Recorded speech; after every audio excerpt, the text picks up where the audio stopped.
Good afternoon, my lords. My lords, there's a fair bit to cover and not much time to do so. So if I may briefly outline the order of my submissions and then proceed straight to them. Yes. The order of the submissions will commence with how the decision ought to be read. And there is a significant body of case law which I do not understand to be in dispute as to how decisions of an ombudsman are to be read. The second part of my submission, unsurprisingly, to turn to each of the grounds and address them in turn in light of the submissions this morning. And the third, which my learned friend indicated would be mine to lead on, is the section 31, subsection 2A statutory causation test. It makes the highly likely that it will make no difference test. So starting with how the decision is to be read. My lords, apologies for this being an obvious and trite statement, but it merits repetition in light of how my learned friend's argument concluded, which of course you'll recall was with an invitation to the court to make its own finding on a matter of factual specificity, namely contributory negligence. This is not an appeal. The court is not to substitute its factual findings for those of the decision maker. This is a judicial review claim, and being a judicial review claim, traditional public law principles apply, and Linear is not able to go behind factual findings of the Ombudsman, save insofar as it has a pleaded challenge that those are irrational.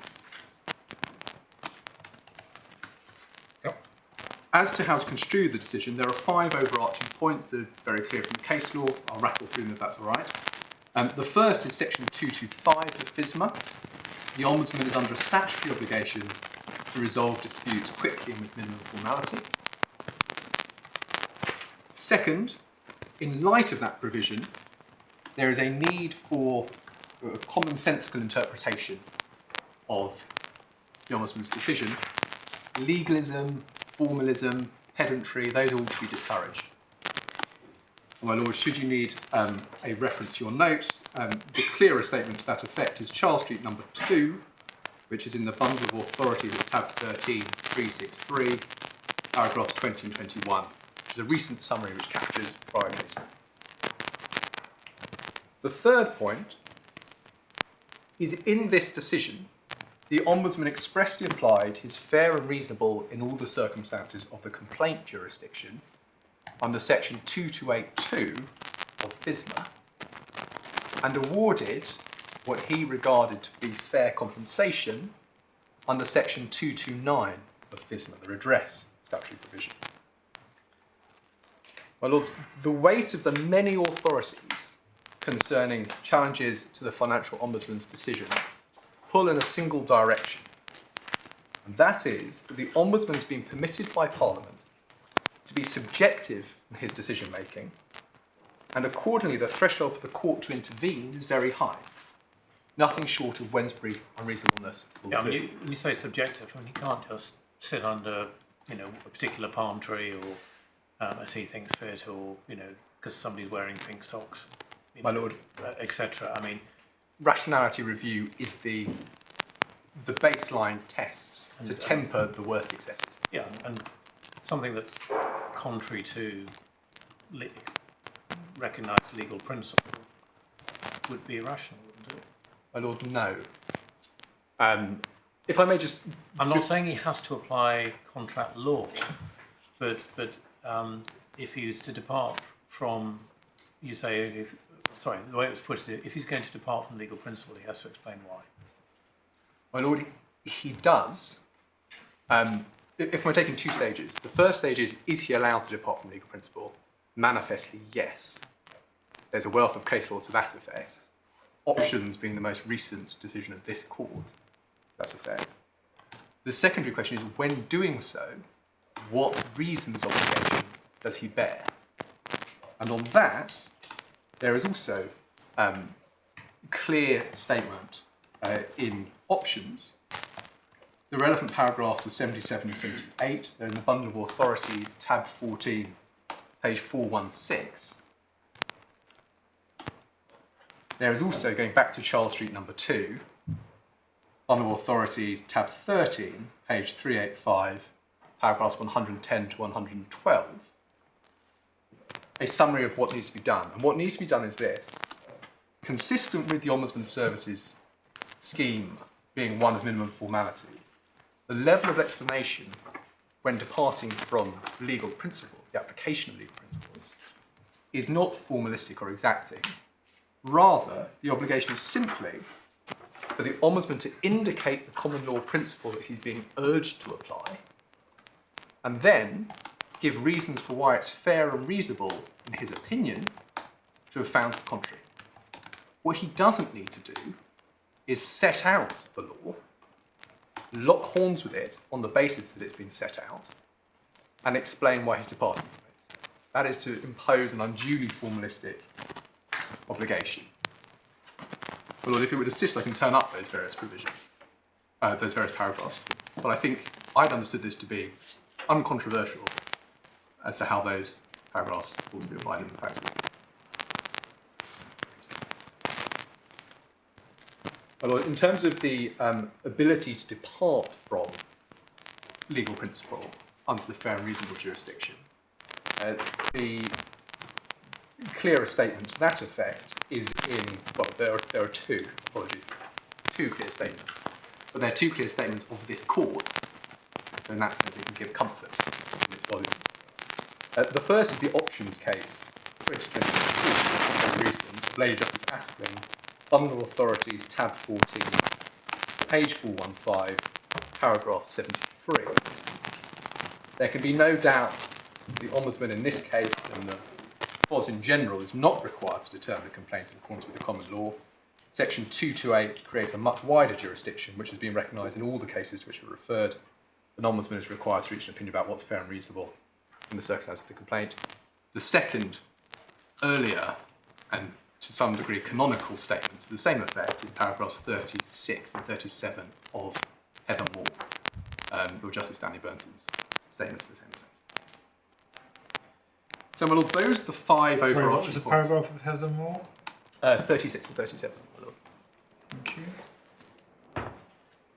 He clearly states that Parliament did not intend the law to be applied when introducing the language of it being in his opinion. So then turning to, and I'll do this very speedily, the decision itself. We only got to it at about 12:25 today, but if I may briefly take you to it to summarise it in its totality, it will save me later on when I come back to the statutory causation test. You said you had 5 points, and I've written down 3 of them, and then an answer to a question. My Lord, I apologise. In answering the question, I gave you the final 2. So, the final. He can depart from the law, and that he has to give reasons, but only minimal reasons. My Lord, you have them. Thank you very much. So turning then to the decision itself, that is found in the core bundle tab 16.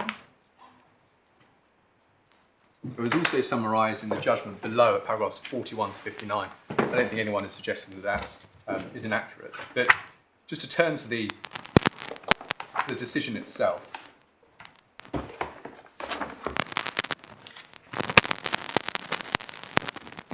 Paragraphs 1 to 5 summarise the complaint.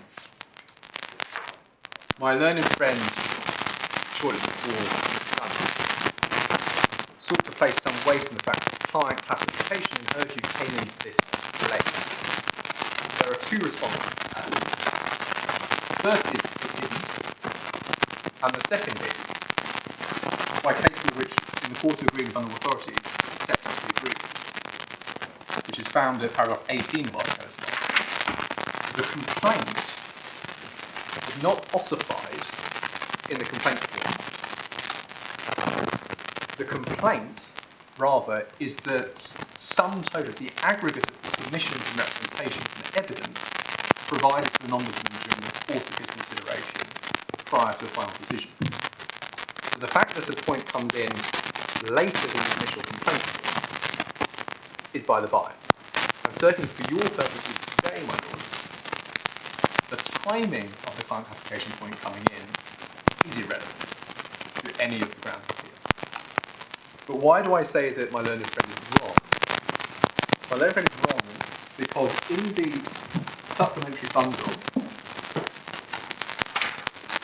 the complaint form is found at tab 11, with the relevant section being page 77. The text is microscopic, I apologise for that, but I fear that that's the original document.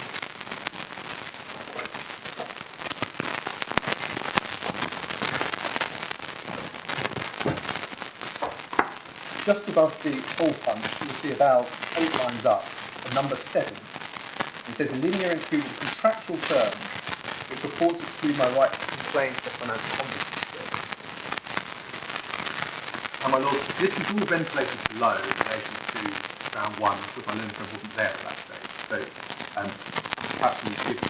But the point here is very clear from Appendix B to the account opening. Is an elected professional client does not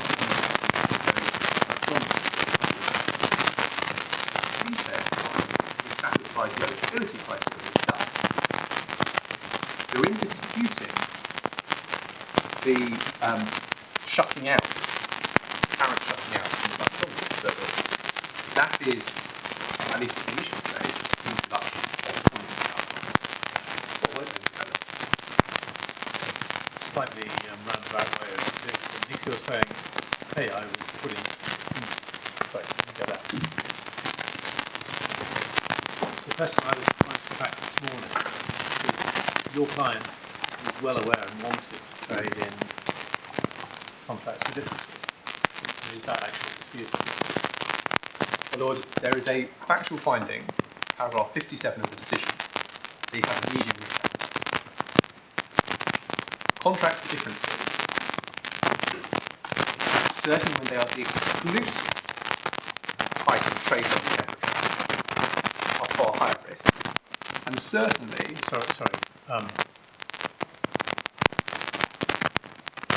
Pembroke strategy is, as you say, is exclusively contracts for differences. So one of the findings of the Ombudsman is that, contrary to the investment mandate, it was run as an exclusive contracts for differences investment structure. But actually, it ought to have had a much wider range. And moreover, the contract for differences should not have been closed as they were on a near daily basis. Rather, they should have been held open for much longer, which of course mitigates the risk of volatility in the market. But there are findings to the effect that the way that the Pembroke strategy was operated is different to that was represented in Professor Wilson.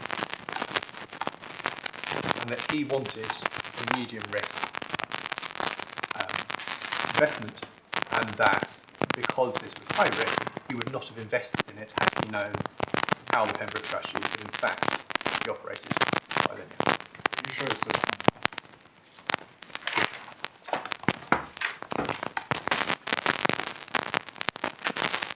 Sorry, I said 57, I meant 75, I apologise.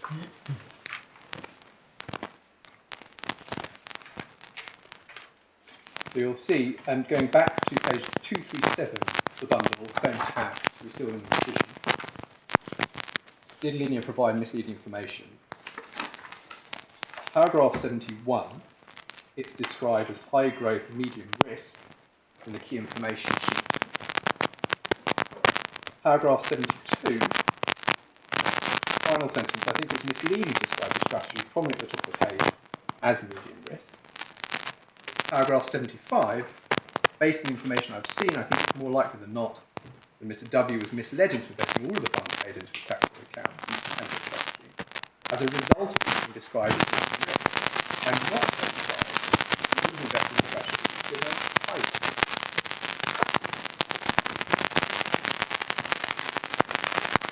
I hope that answers the question. What is Pembroke method?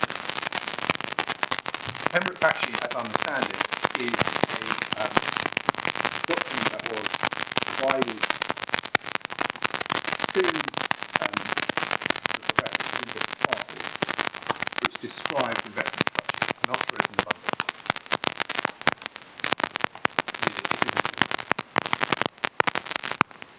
Isn't it rather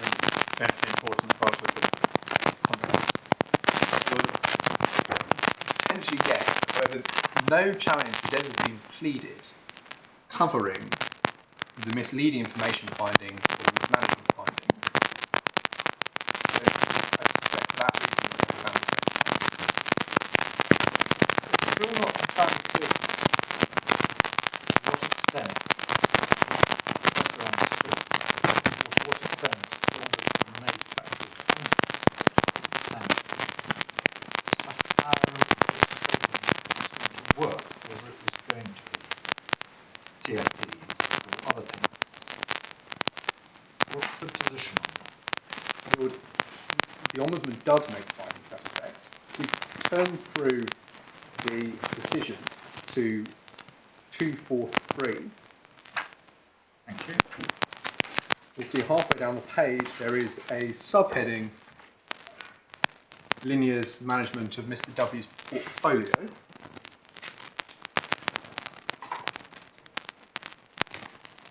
There is then reference to paragraph 105, the investment mandate, paragraph 17 of the managed discretionary account agreement. The relevant passages of that are set out at paragraph 111 over the page, describing a range of products to be traded. If we go up just a couple of paragraphs from that, you'll see that there is at paragraph 108 an inconsistency noted between the fact sheet, going back, my Lord Snowden, to your question about the fact sheet, as to that and the content of the MDAA. Paragraph 109, linear traded frequently, almost every working day throughout. And it held positions. Can I go back? Sorry. The fact sheet said at 107, the fact sheet has said that between 25 to 35 open positions are run long short. And that's describing derivative trading. It's describing. That's describing CFD trading. Yes. And that's not a. I mean that's what an open position. That's what it is. Of course. So this is undoubtedly a document which indicated that there would be CFD trading. Well, I don't think it's in dispute under the Pembroke CFD trading is one of the options. Indeed, that's one of the options amongst the investment payments. Indeed, that's one of the key reasons for the Ombudsman found that when the professor is describing his experience, referring only to blue chips is insufficient for the market into which he was investing. And well, I think it's beyond dispute that CFDs were part of the Pembroke. In response to my Lord and Lord Nugee's question, how did Professor Wilcox understand that they would be operating investment within the Pembroke strategy? The answer is found at paragraph 109 onwards, which is that they would be held for a period far longer than the high frequency trading stated there. That trading was inconsistent with the medium risk mandate, which there was a finding Professor Wilcox held, and also that CFD trading would not be the exclusive investment under the wrapper. The idea that somebody reading all this and investing on this basis could have confused equities with CFDs is difficult to comprehend. And it's very clear this is not equity trading, this is derivative trading, and this, as indeed Euro Stoxx 600 equity and derivatives. It's very difficult to understand how the professor could have made the statement that he made about the fact that he had previously traded derivatives. Well, I mean, my Lord, I think there's one point which I'm unable to assist you on, but I recognise I will able to assist you on, which is when this particular document made its way to the professor relative to when he completed the account opening. well, I think he said he relied on it. Page 63 of the supplementary bundle, I agreed to invest in Pembroke after being shown and in reliance on a document entitled Pembroke Long-Term Discretionary Stock 600 European Equities Long Stroke Short. That's in his complaint. Yes, sorry, I apologise. You're absolutely right, my Lord, it's there. Yes. So I think I'm still left very unclear as to whether the professor, on the basis of his complaint, and saying, I agreed to invest in it after being shown that document, did know, should have known, would have known that the trading would be derivatives rather than direct investment. And not having the document doesn't help. On the basis of what we've seen in the decision, there's certainly reason to think that the professor should have understood that included derivative trading. Is that unfair? I don't think that's unfair. Thank you. Is it not possible for somebody in this courtroom to track down that document? It's a document emanates from Linear and which your client said he relied on, so I assume, and it's referred to in the decision, so I assume it's not unavailable. I should say, I take it your client is Foz rather than the professor.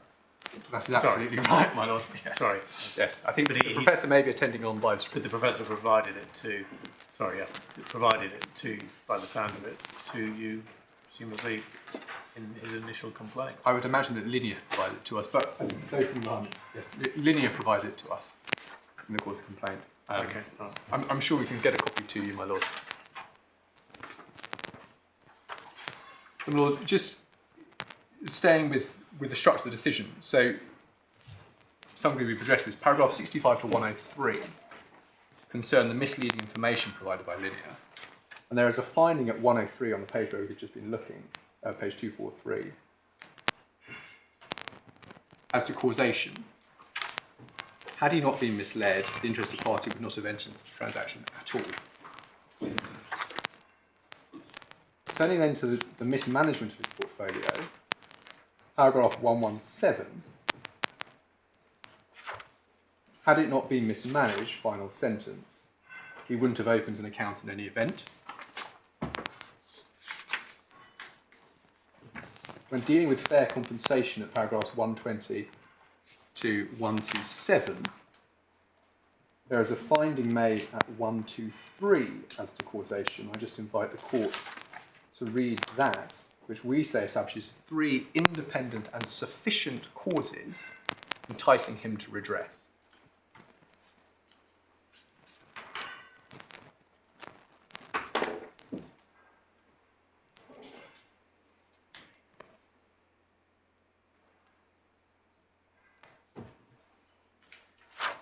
Of course, that lies at the heart of the contributory negligence analysis, which I'll just come to in a second. So turning then to 131, what I've decided on why. This is dealing with the submissions which have come in subsequent to the second provisional decision. And you'll note, my lords, just above what I've decided on why on page 247, the final bullet point makes clear that Linear had advanced a submission to the effect that there ought to be a reduction for contributory negligence when that had been removed as between provisional decision 1 and provisional decision 2. So they were seeking its restoration and presented, therefore, the law of contributory negligence in that context. Paragraph 131, the Ombudsman determines what's fair and reasonable in all the circumstances of the complaint. Sorry, just on contrary. Yeah. As I understand it, reading 120 before, and 121 before 123, the Ombudsman said previously, I thought that there was contrary. That's 120.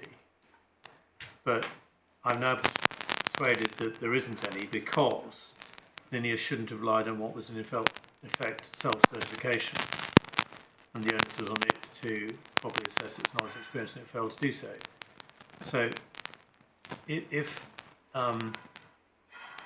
that his view is wrong, and what was done was not self-certification, and Linear relied on misleading statements, then does the Ombudsman approach to contributory negligence still stand, or contribution still stand? My lord, it does. Why? The reason it does is this. From 120 to 122, the Ombudsman locks horns with my learned friend's point about provision of incorrect information. It's before the Ombudsman and he makes a fair and reasonable finding in the context of the professor having provided incorrect information. At 122, he finds in the final sentence, the information Mr. W provided in the account opening form has no bearing on the second failing, that is the provision of unclear and misleading information. And then at 123, he sums up causation position generally, which is to say there are other sufficient and independent causes of his loss set aside from potential wrongful classification.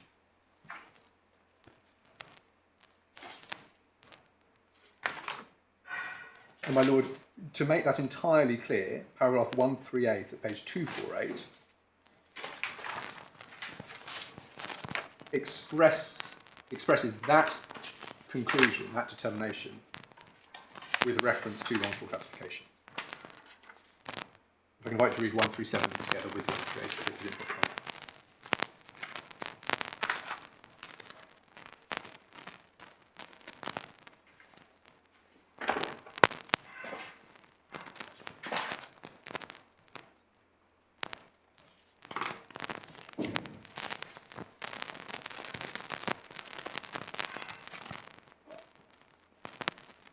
We say those findings are of course extremely important for section 31(2)(a) because they are a contemporaneous and clear statement that the outcome would be the same regardless of the success of ground 1 of this appeal.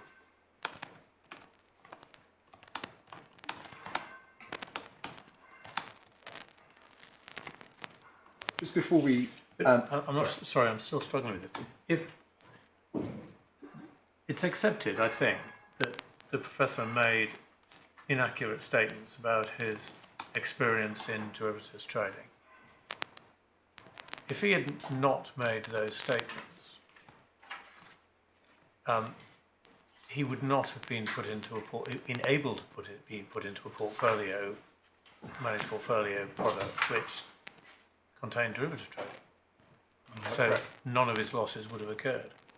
My Lord, that's why it is a total loss case in the event of client classification having been undertaken incorrectly by Linear. But by the same token,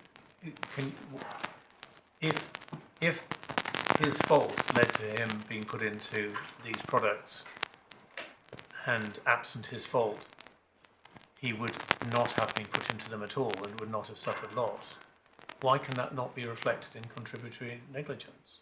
Because there are two separate...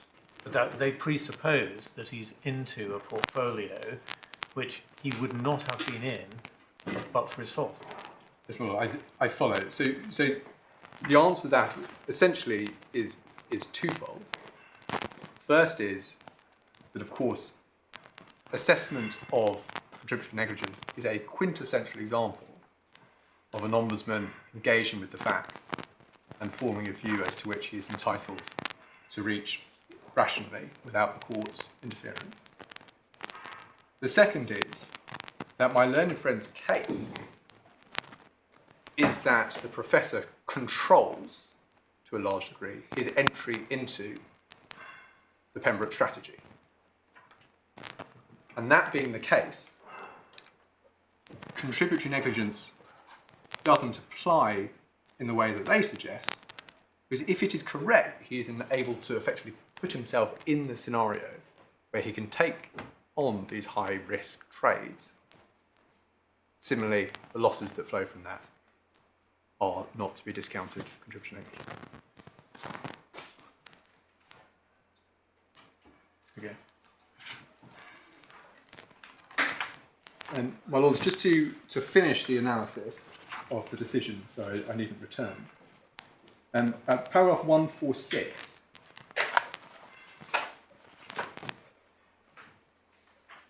which I invite you to read in due course together with paragraphs 45 to 49, amount to a separate and independent finding which the Ombudsman was entitled to make as to what good industry practice is. And by DIS 3.6.4r, good industry practice is something to which he is entitled to have regard,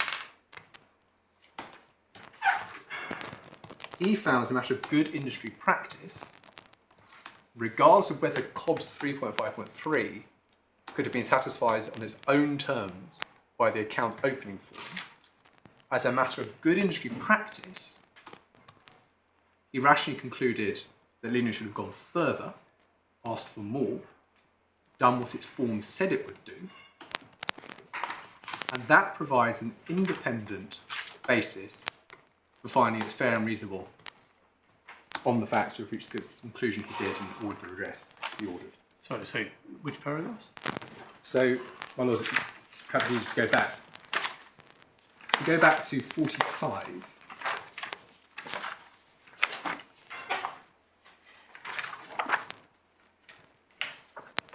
'45 refers to the ESMA Q&A that you were taken to, and my learned friend took you to the section which she said operated to her client's benefit as to self-certification not being the sum total of what ought to be done in certain cases. He refers to that. He says he wasn't relying on that directly because it postdates the relevant investments. But he then finds that that is good practice, looking at it with 146. And my lord, if you are of the view that that is a leap that I'm making, rather than the Ombudsman, you can have comfort that it's not, because his witness statement in the supplementary bundle at paragraph 20 says that is precisely what he's doing. And that is supplementary bundle tab 3, pages 19 and 20, particularly on page 20.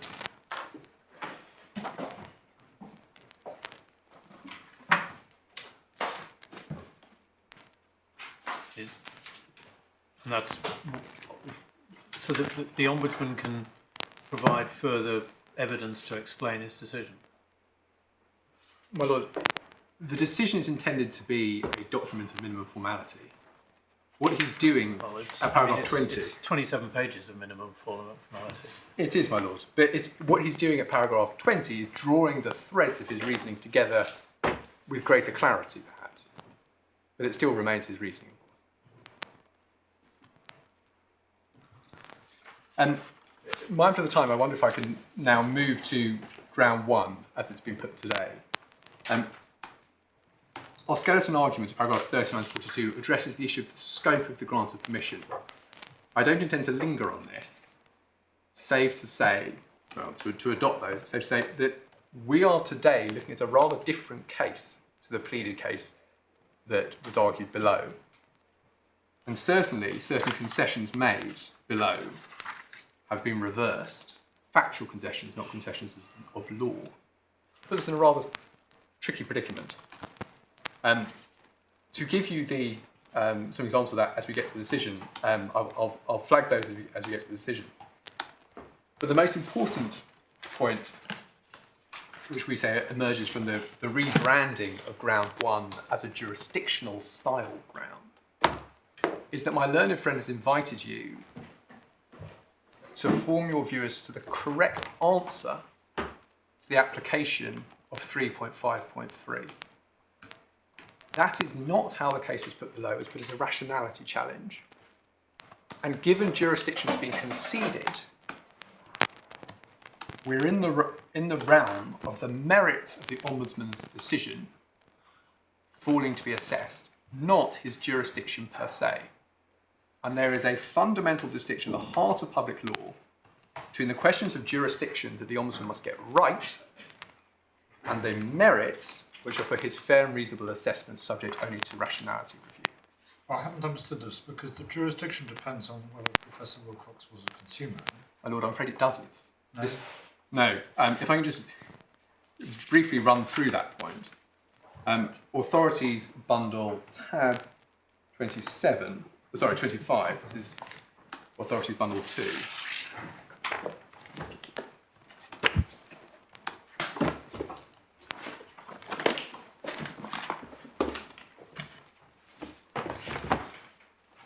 Well, if you turn to tab 25, page 574,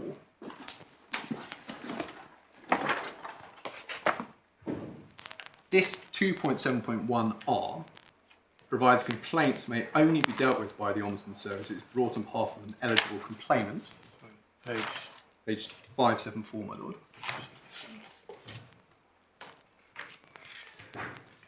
This 2.7.3 then identifies eligible complainants, the first of whom is a consumer. If you go through that list, you'll spot none of them are retail clients. This 2.7.9 carves out, so this is on page 576, carves out from eligible complainants by the hole punch a professional client, but then restores consumers who are professional clients at 2.7.9AR. That was ground one below. And Linear argued it and was unsuccessful and elected not to appeal on that point. Well, Lords, if we then turn back in the Honourable Authorities to tab 23,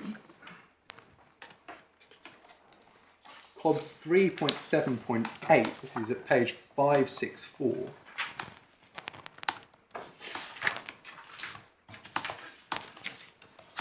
Just underneath the hole punch. Sorry, what was the page again? 564, my lord, so this is tab 23.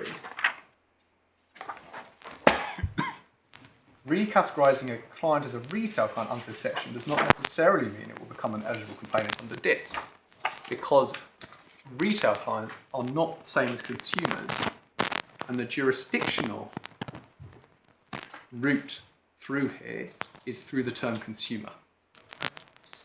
I thought that's what my lord put to you.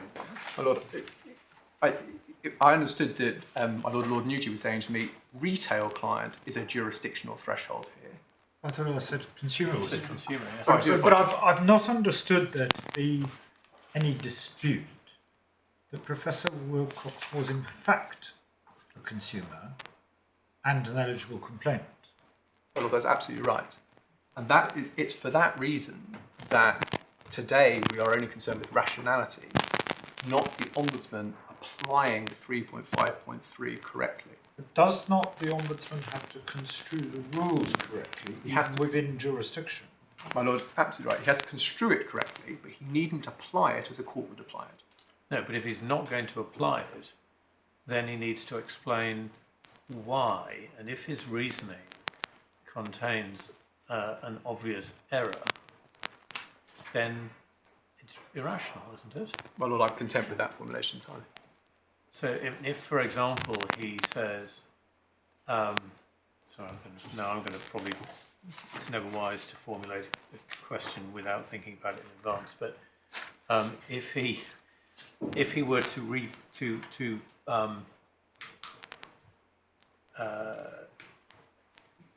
misunderstand one of the terms used in a rule and use that as part of his explanation for not applying the rule, then the decision is susceptible to judicial review, even though there is jurisdiction for him to make the decision because of consumer point. Provided it's material to his conclusion, yes, my lord. Okay.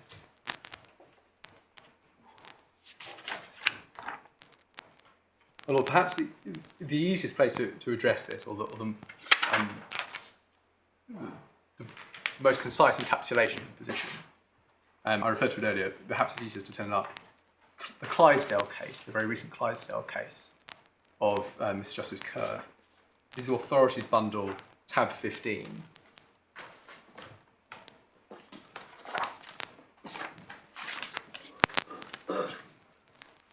Page 458, paragraph 186. It's a lengthy judgment. It's under appeal. It's under appeal, my lord. I understand that the appeal itself has been stayed pending a separate decision of the Supreme Court. Yes, I was we on can't that expect- constitution. It was adjourned because the Supreme Court said it was going to hand down judgment in another case this month. Yes, my lord. So I don't, however, suggest that this proposition is in any way controversial in that appeal, which is paragraph 186, page 458. It's for the Ombudsman and not the court, subject only to the court's supervisory jurisdiction, to decide on the facts whether a rule or principle has been breached. Unless the Ombudsman proceeds on a misinterpretation of the rule or principle, his decision as to its application to the facts is for him to decide. Well, I think, my Lord Wilson, I think that means that the point you put to me, and which I accepted, also has the advantage of judicial approval. So just to be clear about this, the Ombudsman, it's a question of law, what a rule means, Yes, my Lord. and it is for the court in the end to construe what the rule means. And if the Ombudsman's misconstrued it, that's an error of law. Provided that's material, my Lord. Yes, provided Because material. he may, as in this case, have a separate basis for finding it to be fair and reasonable to have reached the outcome, namely his assessment of what good industry practice is, which itself is only capable of being reviewed for rationality. Yes, but you say, and you have the support of Mr. Justice Carr, that if he construes it correctly, and it's just a question of application, that's a matter for him subject to the rationality test. My Lord, you have the point exactly. And we say this is critical to the key submission at the heart of Appeal Ground 1 of my learned friend, which is the passage which she was taken to, my Lord, by you in the examination form. And that is the statement. The professor asked the question, briefly explain your experience and knowledge in relation to transactions that the account manager plans to execute via Linear Investments Ltd. Which the answer, have invested 15 years in the as regards that, and find that that statement is not one about blue chip stock. Sorry, it's not about contract differences. That was a point below which was conceded, I know, but anyhow. And it's now said today, in my learned friend's scale argument, there is a possibility that it may be referring to CFDs, because if you look at investments made by Linear after this form was completed, Linear have CFDs with reference to blue chip stock. My Lord, that is not the question you ought properly to be asking yourself. You ought to be asking yourself whether the Ombudsman's finding that this did not cover contracts of differences was rational. If it's a rational finding, that is, we say, sufficient. It's only if it's irrational and that this is a statement referring to CFDs that 3.5.31 may not have been applied correctly, at which point you drop down to the quantity. My Lord. Can I just rewind to your previous? I was afraid I'm still stuck with your previous point.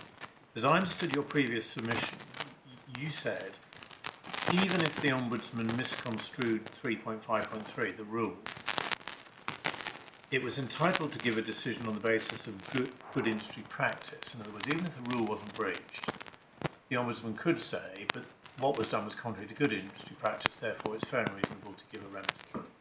Yes, Lord. Can I just ask you to, I think you said 146, paragraph 146 of the decision is what you rely upon for that. Lord, you give me a moment. And I don't think at the moment that's what that says. 140, unless I've missed my notes wrong and it was some other paragraph, I thought it was 146 that you said you were relying upon for that proposition. Is it? Well, perhaps the easiest thing to do is to open out at the same time as we have that, the paragraph 20 of the Ombudsman's witness statement. Well, okay, can we just stick with 146 just for a second? He says, turning to the other issues Linear has raised about my finding from a professional client issue, Linear, it has said that its approach was in accordance with the market practice at the time. So this is Linear saying what we did was in accordance with the market practice. And then he goes on, but it hasn't provided any evidence to support that its approach was in accordance with the market practice. And in any event, whilst I can take into account the market practice where appropriate, the key question I think I need to consider is whether its approach was compliant with the COB rules. And for reasons I've set out, I don't think it was. So actually, he's dealing with a completely different point here. He's saying, Linear was saying that it was in accordance with market practice, and he's saying you don't care because you didn't comply with the rules. Well, that's not him saying, actually, even if you were complying with the rules, I think you were not complying with market practice. That's not what he's saying at all. Although, I apologise, I wasn't clear enough. What he's doing there is drawing a distinction between market practice, standard market practice, which Linear said it was effective, and good market practice. And it's for that reason we then have to go back in the decision to the paragraph 45 and onwards section, which deals with good industry practice, which is subsequently set out in the ESMA Q&A document. But he's clearly saying, as I understood it in 146, he's clearly saying the critical thing that the key question I need to consider is whether Linear's approach was compliant with the COB rules. And I don't think it was. Now, if he's misconstrued the COB rules, then the key question which underpins his decision is wrong. I accept that 146 is referring to COBS 3.5.3. What it also does is draw a distinction between standard practice and good practice. And good practice is addressed at 45, 49. I've said our submissions on those. Okay. I suspect that time is better spent moving on to other things. Okay, all right. At this point. So turning then to COBS 3.5.3.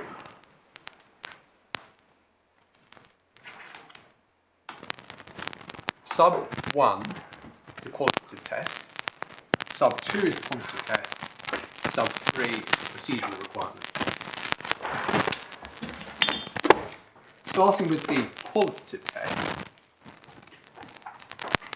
we accept that in the ordinary course, statements can be taken at face value.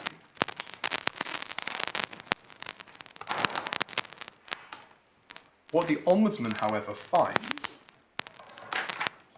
are the three reasons set out at some length, but most pithily at paragraph 153 of the decision.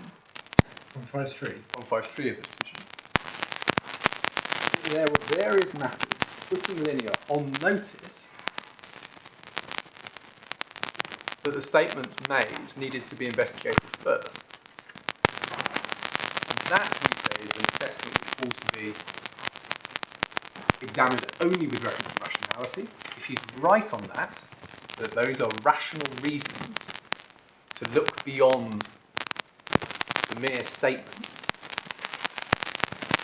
that's dispositive of the point. And the three statements, or the 3 points identified at 153, that put Linear on notice of the need to undertake due diligence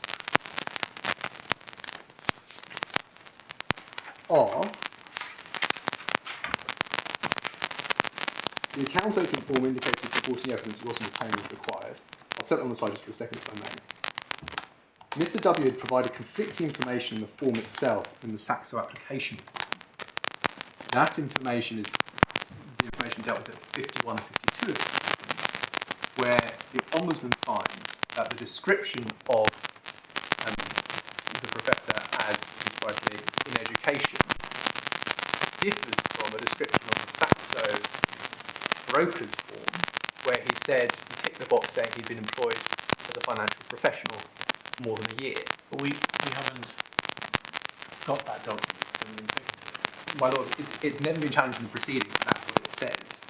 And so, again, that's a plainly false statement.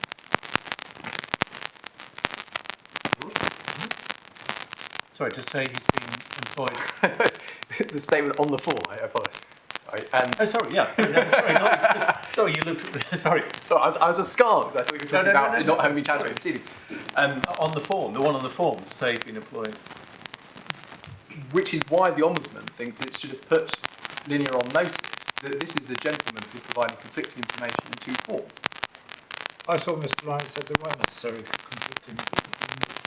He could have spent the last 20 years in that. No, he could have been a financial advisor for a year before that. So, my lord, the question before you is, was it rational to find that there was a sufficient prospect of inconsistency that Linear should have called for further information? You don't need to make a definitive finding, nor did the Ombudsman. The simple point is, was there enough there to require you to go beyond the mere context of the account opening? And then the final point, and the point which is of course the most important, is the interested party's description in the account opening form of more than 15 years investing in blue chip stocks was neither evidence of his experience or knowledge in relation to contract differences, nor was it evidence in support of his asserted trading in CFDs itself. Right, can we go back to this? So the three reasons you say. The account opening form indicated that supporting of evidence which wasn't obtained was required. I mean, no evidence was required, no evidence, as I understand it, no evidence was provided of any type. Indeed, even in relation to equities trading, equities investment. Yes. So the professor didn't think it was necessary to provide any evidence. Well, And Linear didn't think it was necessary for him to do so either. So I'm struggling at the moment to understand why you have to read the form in a way that neither party dealing on the form thought it was necessary to do. Because, my lord, I vented my submission, but the Ombudsman regards good practice to be to go beyond self-certification, therefore that should be information. And on the self-certification point, my lord, if I can just briefly... Yeah, this isn't a self-certification point.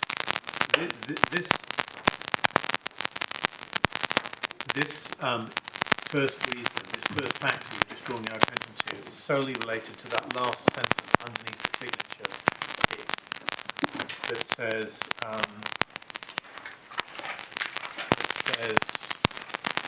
please ensure to attach appropriate evidence to support categorization, I think. Isn't it? Yes, my lord. So, okay, but neither party, in fact, paid any attention to that. well, I apologise. I may have confused points. I apologise. So, the information, perhaps evidence is the wrong term here.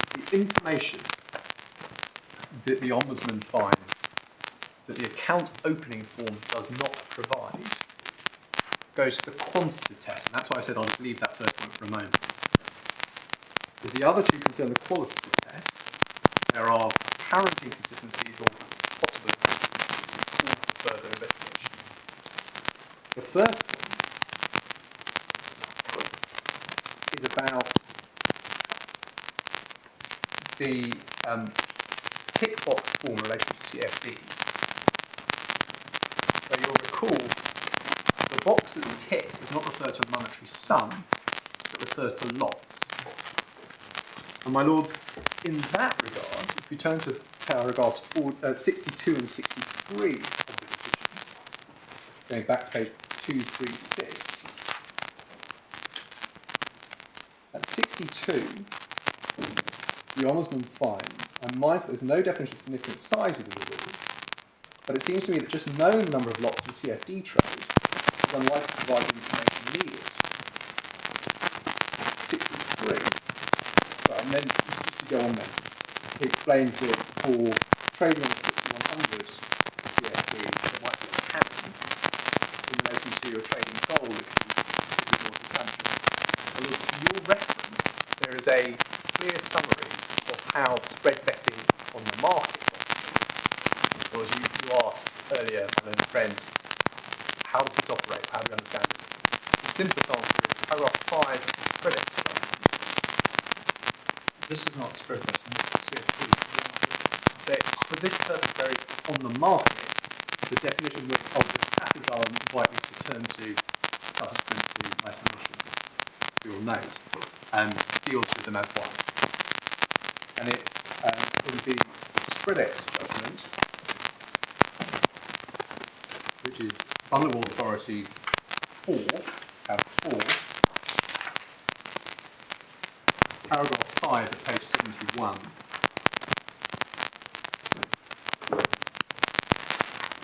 Lord Justice Witts is quoted at some length as to how spread betting is a form of contract differences, and then he described, he sets it against the Dow Jones Index, not for the index matters one dot. But what he describes at paragraph 3 of the internal quotation is how, because the capacity to have very significant gains or losses can be triggered by very small sums invested, you can in fact have very small sums invested in the type of contract for difference we're concerned with. So the Ombudsman is right to distinguish FTSE 100 CFDs from gold CFDs.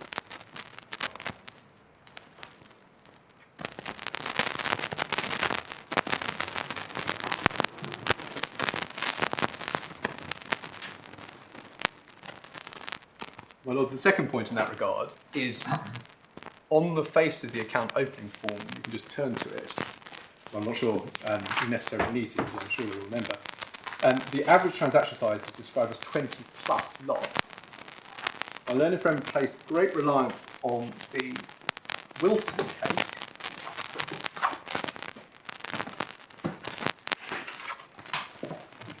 Of course, in Wilson, Under Authorities, tab 6, page 221, paragraph 44,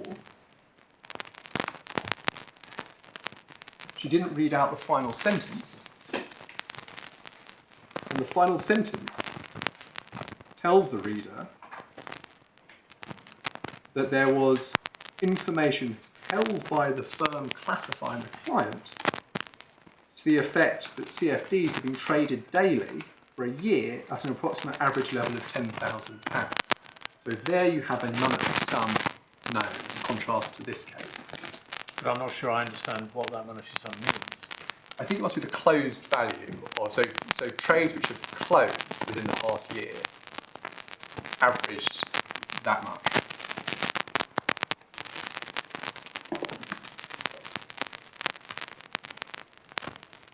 My Lord, the final point which I would just note is that when one looks at COBS 3.5.3 and what the word size means, this is 561 of the Bundle of Authorities at tab 23. In the quantitative test, carried out transactions of insignificant size. At B, size is reflected in a monetary sum. And going back to COBS 3.5.2 sub 2, when in relation to per se professional clients, again the size requirements are set out as a monetary sum.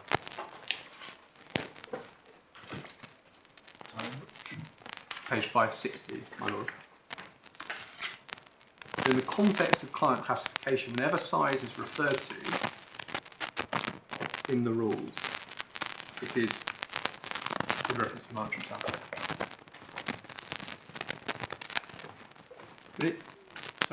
The test is whether the client has carried out transactions in significant size on the relevant market. I mean,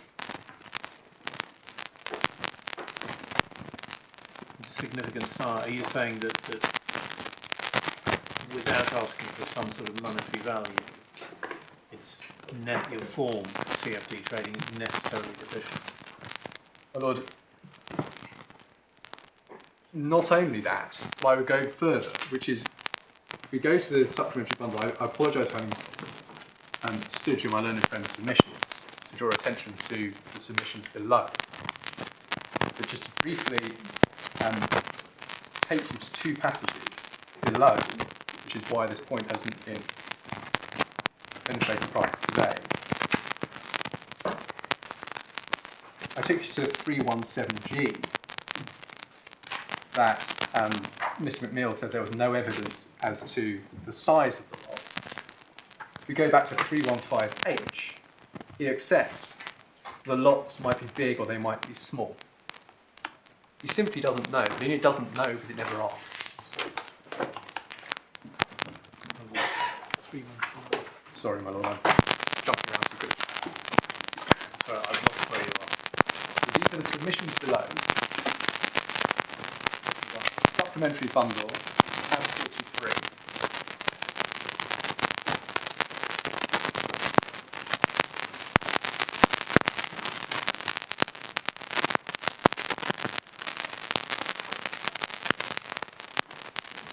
There's 315H.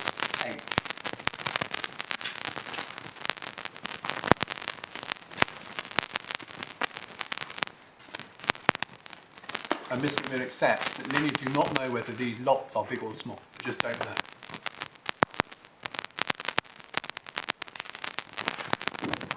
So the number of lots doesn't tell you the size question. Well, that's a point which we'd understood to have been not an issue.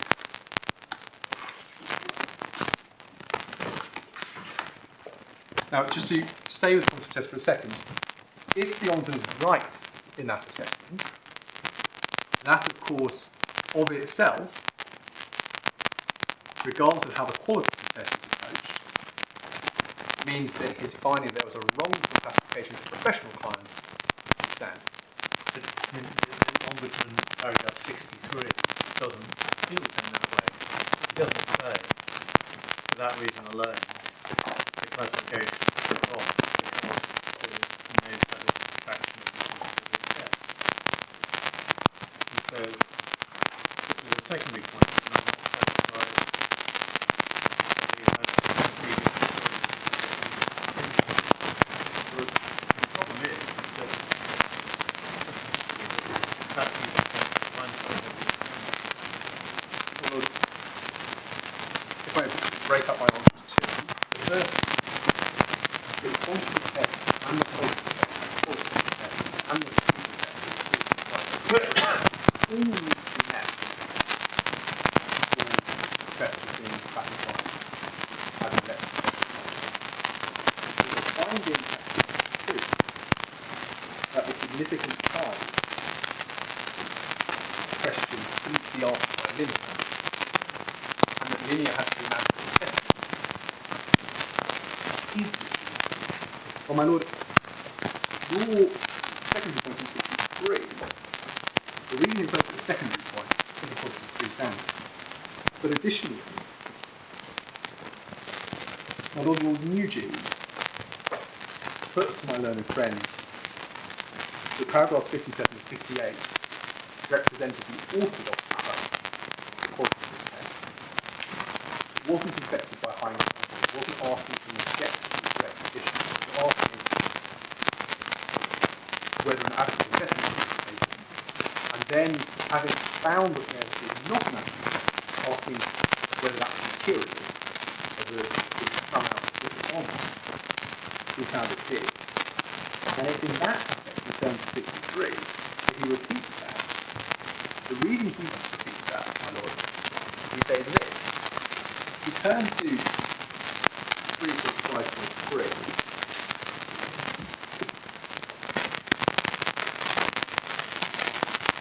this is 565 from the quantitative test at sub 2 is in relation to liquid distance in the course of that assessment. However, that assessment is not factually the assessment of the patient. It is the adequate assessment further than the quality.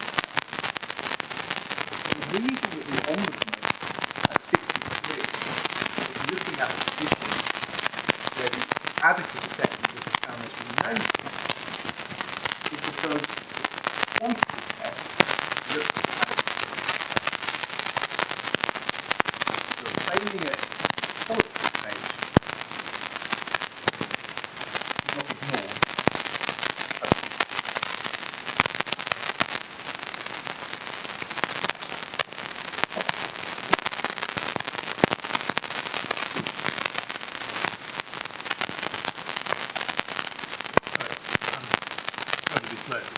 are you saying that this can be upheld on the simple basis that the form that was filled in was inadequate to satisfy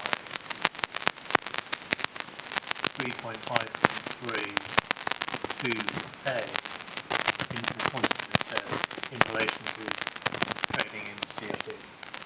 In the marking to which future efforts are made, yes. That's what we rely on for our section 31.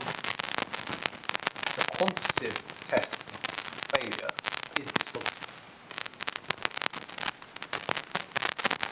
Linear needs to pass all three tests. So even if the statement, even if somebody used that form and completely accurately ticked the box CFD Doesn't tell you there's some. you saying actually it would be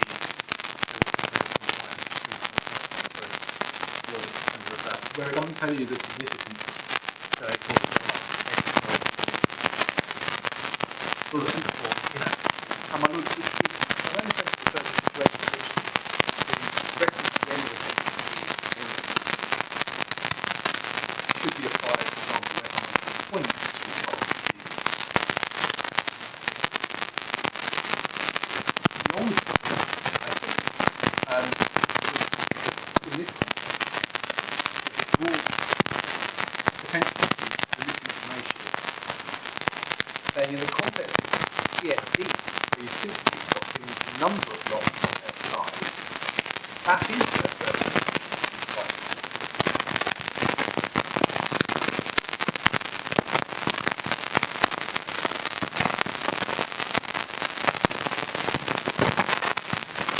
That is a fortiori in a situation where the narrative of about who's rationally decided by one not to be sufficient to demonstrate the theory.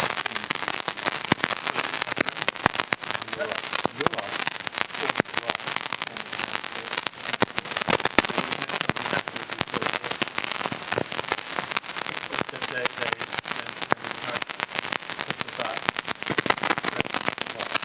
Although that would be sufficient. Oh, sorry, stop.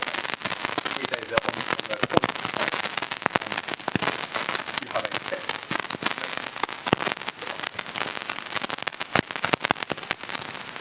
Well, in the context of only trade or only deal with professional investment, that's only right as far as they're classified. If their forms on which they rely and if you want to make those information are insufficient classification, you know they're in fact in retail market.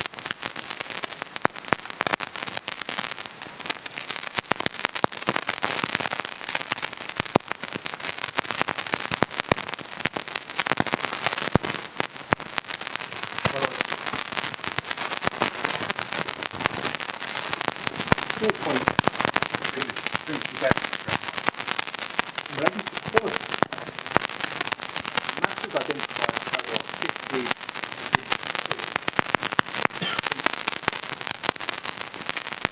are the matters that were rationally found to have been on notice of the need to get more information in the text.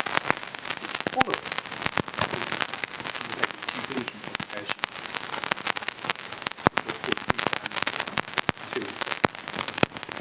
But separately, under the quantitative test, there is a separate test. And you have that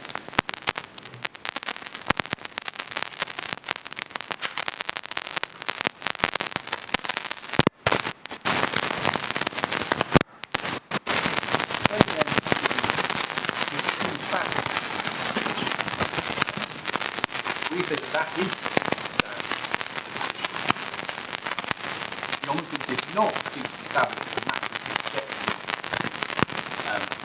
act, whether or not CFD in trade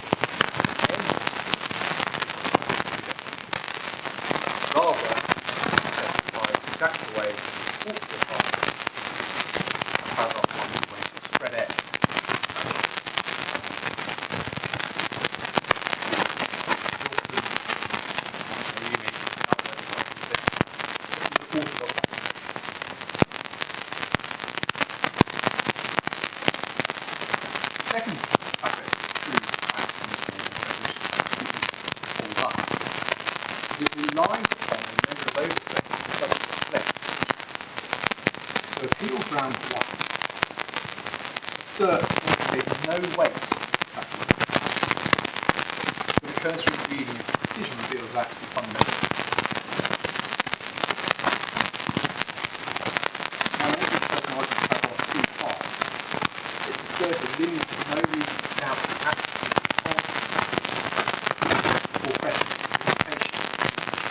But we say the Ombudsman rationally accounts Lilly is simply ignoring findings by paragraph 50, 52, and then paragraph 173.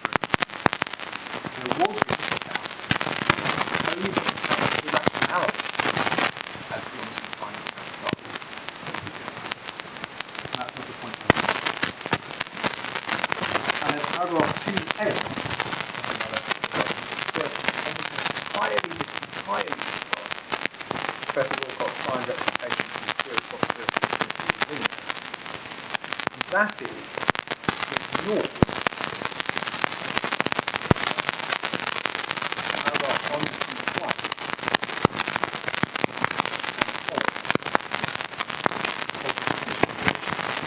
he identifies it explains that cognitive relevance is not subject to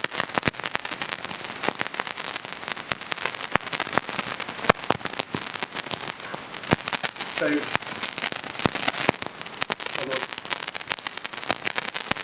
before I move on to the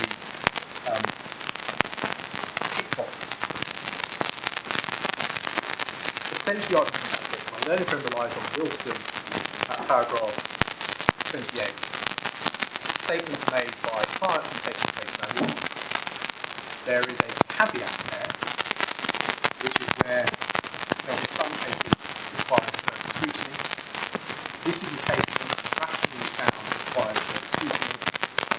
There was no further scrutiny. The lineage process started and ended. And in that context, come on.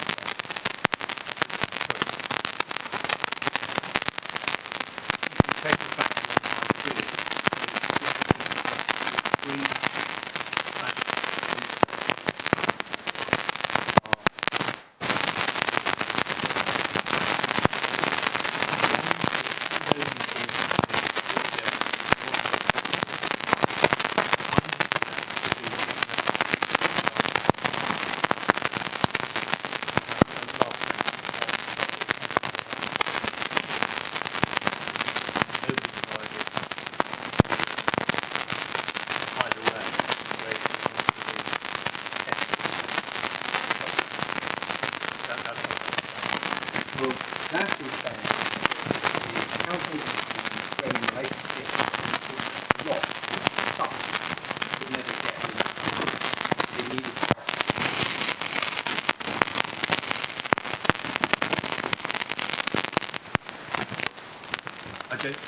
that's where I'm often coming with that.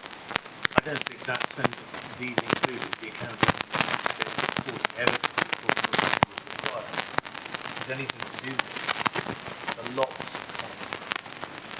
That's to do with the last sentence on the form. My lord, I think maybe to say the same thing in a different way. Relevant to the last sentence of the form is that where the tick box doesn't get you far enough, reliance on the last sentence of the form ought to be in place by Lynn. But nobody thought that meant that the person had to provide anything either way. No, everybody just ignored that because he didn't attempt to provide any evidence and they didn't ask him, even in relation to the he had done. Well, the difference with the equities trading, of course, is that he does provide monetary value. And he does say 15 years of judicial trading. No, but he didn't provide any evidence. My lord, that is correct. There's no evidence to support that. The difference with CFDs is that the form is deficient in relation to CFD. Right, well, that's a different point, I think, with respect. Because if the form is defective, the fact that there's a statement that would suggest that supporting evidence was required is neither here nor there. The form's just defective. Yes, my lord. But I think I accept that. But The point is it could have been cured had the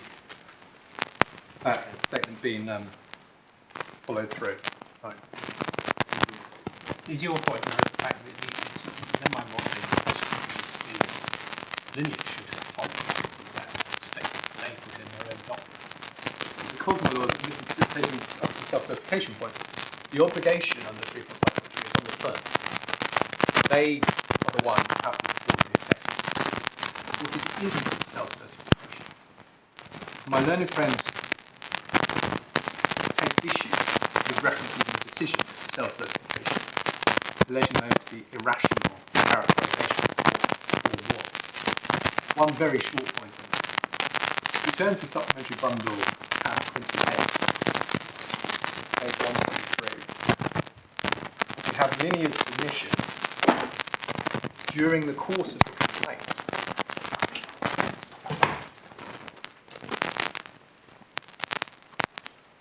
Of the 5th of March 2021. That's tab 28 of the supplementary bundle, page 123.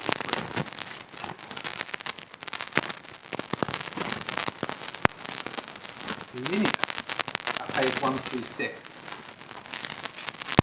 by the first hole punch, they, as established, we maintain that Linear compliant with the rule set out in clause 3.73 in using the self-certification made by Professor Wilcox. Now, for Linear to now say that characterisation on the part of the Ombudsman is irrational, when it itself advanced that characterisation, is plainly untenable.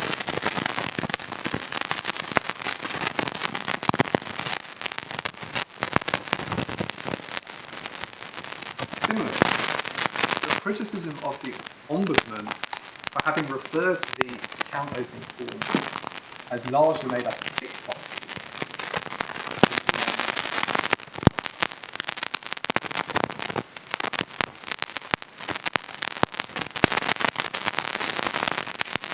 said also well, just to look at it demonstrates it is made up of tick boxes in the elements for which Linear relies. Not only rational, but right. And the Ombudsman didn't say it was exclusively tick boxes. I think maybe this is unnecessary attitude to the week. But paragraph 134, there is a rational correct.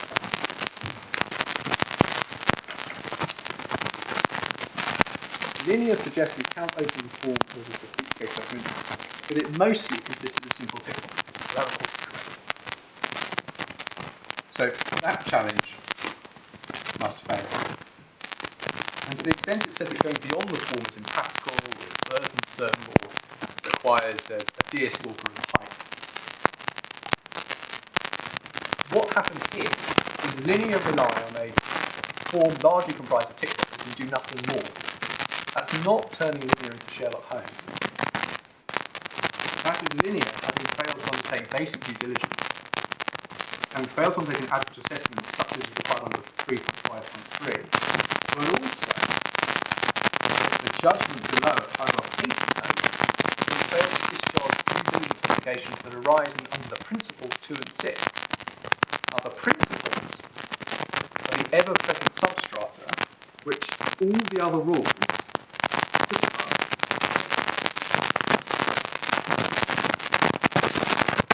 We can briefly turn to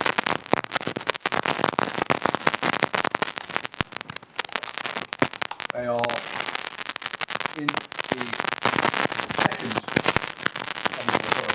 tab 22. Principle 2, page 547. Firm must conduct its business with due skill, care and diligence. In the Burke case, in the options case, that is identified as a due diligence obligation that freestands. So the COBS 3.5.3 sits above that, but this is a separate due diligence obligation. And then number 6, the firm must pay due regard to interest and customer treatment benefit.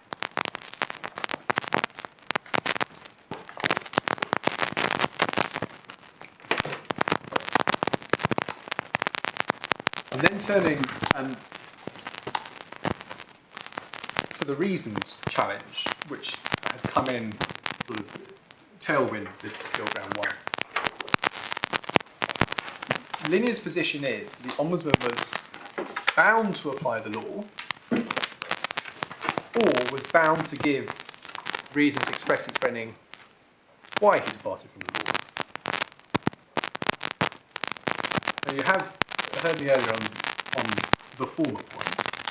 There is no such obligation provided there's been no misdirection as to the proper construction of 3.5.3. And on the need to provide reasons, you have the reference I gave you earlier to options at paragraphs 77 and 78. I'd also invite you, in due course, to have regards to Charles Street number 2 at paragraphs 110 to 112, Authorities Bundle 13.385. In short, Linear have overstated right, and the decision more than complies with the reasons application. Turning then to Appeal Ground 2. My learning friend dealt with Appeal Grounds 2 and 3 very quickly and said that Grounds 2 and 3 fall away if Ground 1 succeeds.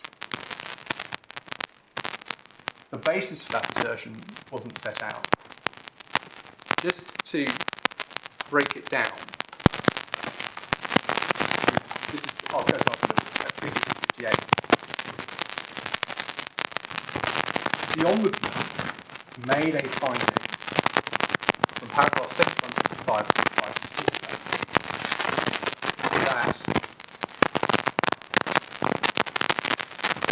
interested parties were misled into investing in the Pembroke strategy on the basis of medium risk, not high risk.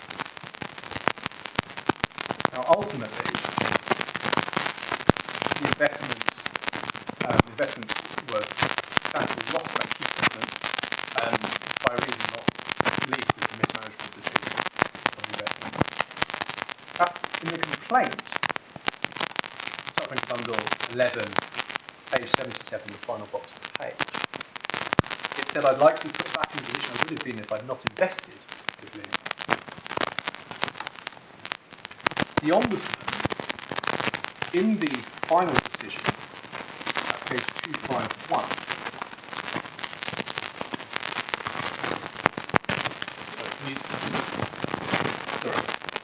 in the final decision, I apologise, it's paragraphs 159 and 165, which are at page 250 and 251.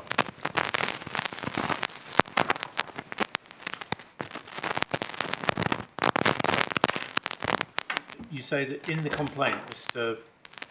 Wilcox asked to be put back into the position he would have been in had he not invested. Yes. At all?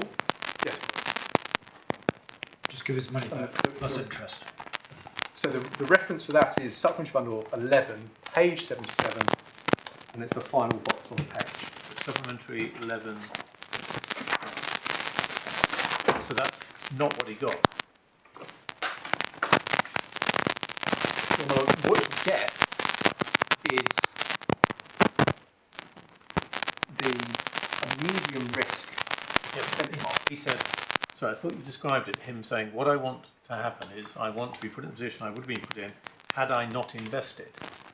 And the Lord just said, so he just gets his money back, possibly with interest, I don't know, but just gets his money back. That's not what the Ombudsman did. Am I missing something? So what the Ombudsman does is ask, had he been in a medium risk investment throughout that period? But that's not what he's asking for. Oh my Lord, the hypothetical position which he's seeking in relation to damages is asking, had he not gone into this at all, where would he have put his money? Answer, in a medium risk investment. Therefore, the compensation Oh, well, is that's different. So, but he didn't ask to be put back into the position I would have been in if instead of investing in this portfolio, I had invested in another portfolio. That's not what you said he asked for. Sorry, that's why I need to go to Well, it's page 77.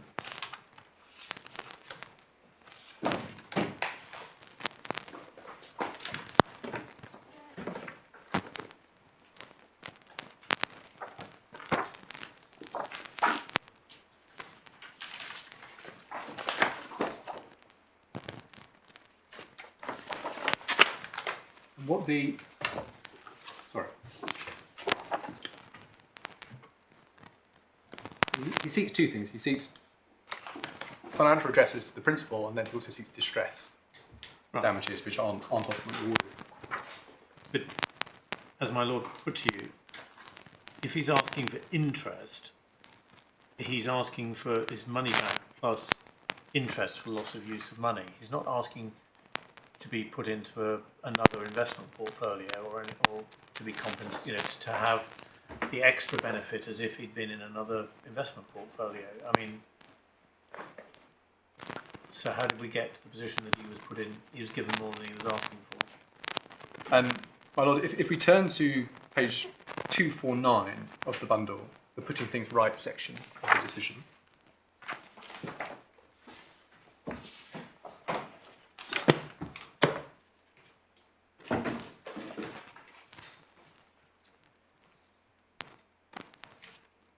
At 155, the Ombudsman identifies several failings by Linear.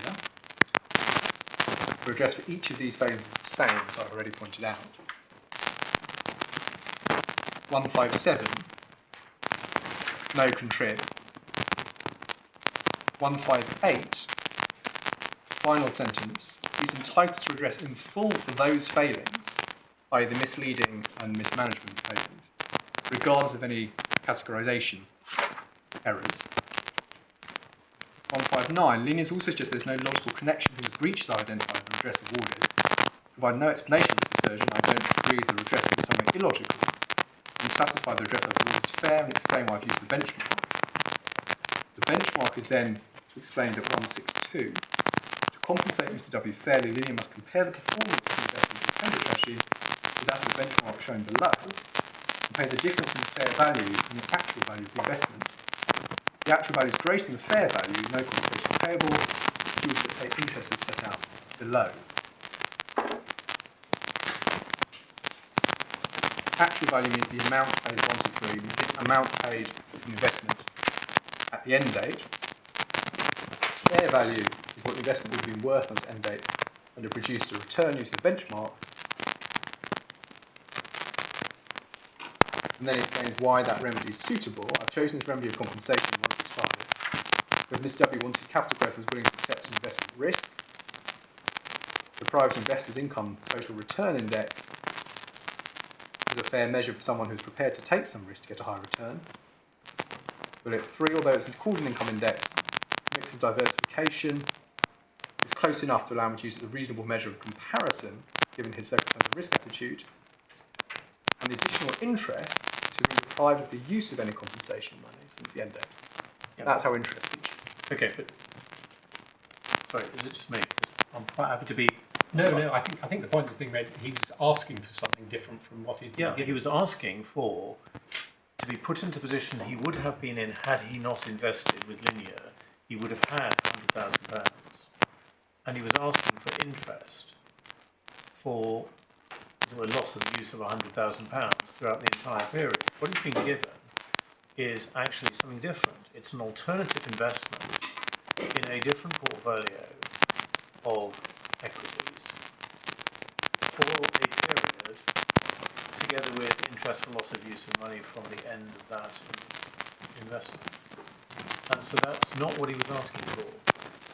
More generous to him, I suspect, what he was asking for, because I suspect that equities have done rather better over the period than simply interest. But what I'm struggling with at the moment, it's 8%, I don't know, but what I'm struggling with just a moment, it's just a factual question. How did we get from what he was asking for to what the Ombudsman has given him? did the Ombudsman just do it off his own bat? Well, Or was he prompted to? Was there a change somewhere along the line in what the professor was asking for? well, the answer to that, I think, is best identified by just looking at how the decisions come out in the wash, as it were. The paragraphs you've just taken us through don't provide an answer to that question. Yes, my lord. And is it simply that the Ombudsman is entitled to award, within reason, compensation that he thinks is fair and appropriate, or what? Well, that's certainly right. Yeah, certainly right. Whatever is asked for, he wants to give compensation, and he's worked it out in the manner that he's put down there. Well, that is right. The second point is the one Did he give any warning to the party that that's what he was planning to do? because I mean twice on the Okay, and this is the key point. Apologies if I've taken a while to find the development. As we set out at the complaint is not a complaint. The complaint is all the brought in. The first provisional decision, supplementary bundle is up to 30, page 1 to 9. What do you need to do to put things right?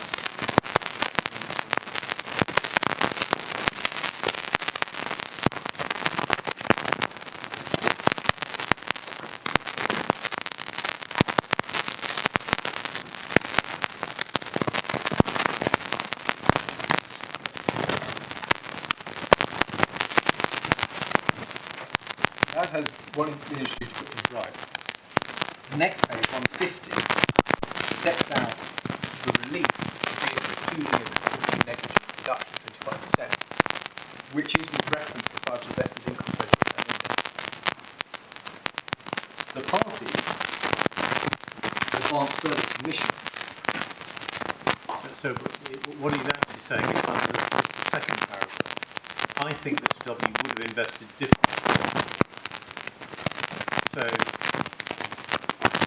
So he's ignoring the request. He's not mentioning that the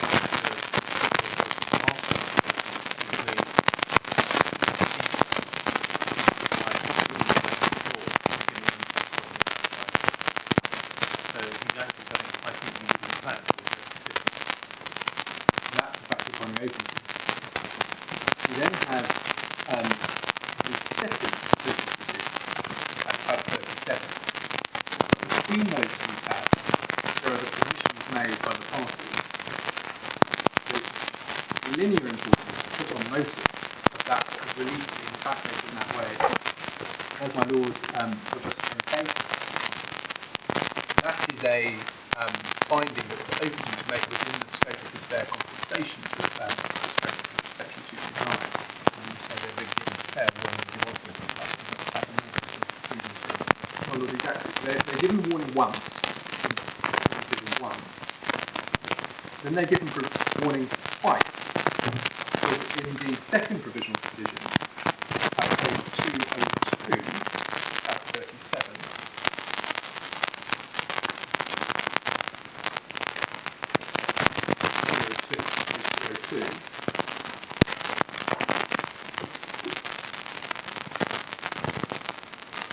you see there how linear responded to provisional decision 1 is set out and what linear should do to right.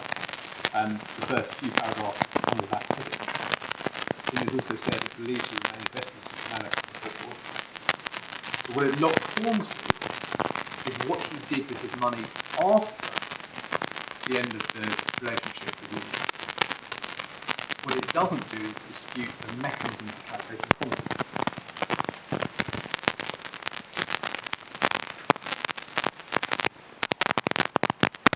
Then you have the submission which follows that, which is at tab 38.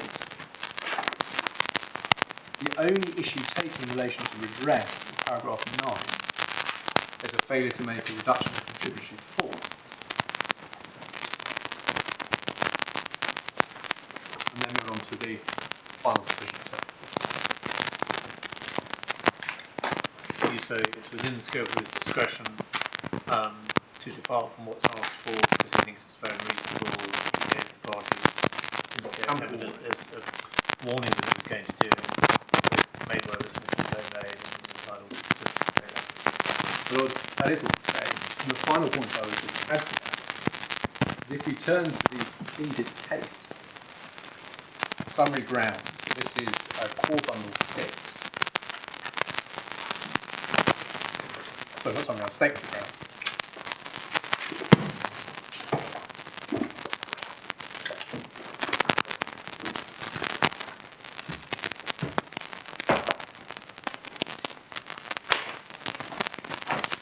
Page 87 and 88 are the 3 grounds which have effectively been carried into this appeal in the first instance. Ground 3, just to note while we're there, suggests that the error of the Ombudsman was that he intervened in Linney's assessment of something other than a rationality. This is an argument that was rejected below. The more sophisticated argument heard today wasn't advanced at that point. Ground 4, the measure of redress.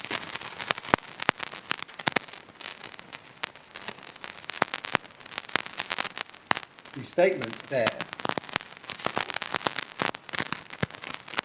is about the benchmark not matching the risk assessment.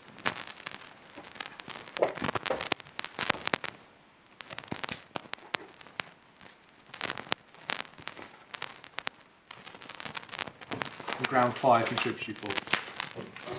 So you say no complaint about using a benchmark portfolio, it's just that, so they didn't say, hang on, he only asked for money back plus interest and given him an alternative investment. Oh, They just said it's the wrong benchmark. Well, that's correct, and there are 2 elements to that. The first is, as it came to be developed below, the first is that the benchmark chosen is not a medium risk benchmark.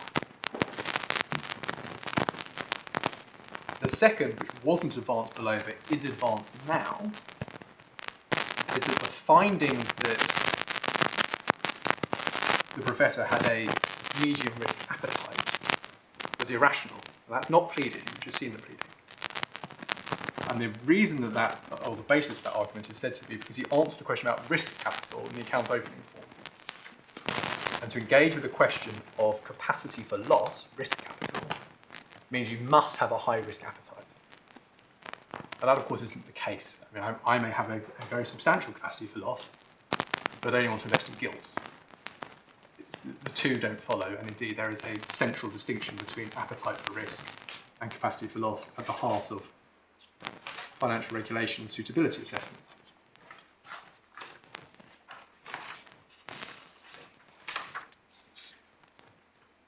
Turning then to appeal ground 3, contributory negligence. That's paragraph 59 to 63 of our skeleton. And we said this is nothing more than a challenge to the weight. And no proper public law error was identified by the Ombudsman, nor indeed on the part of the judge below. The applicable principles are these. Bundle of Authorities 2, tab 25, 589.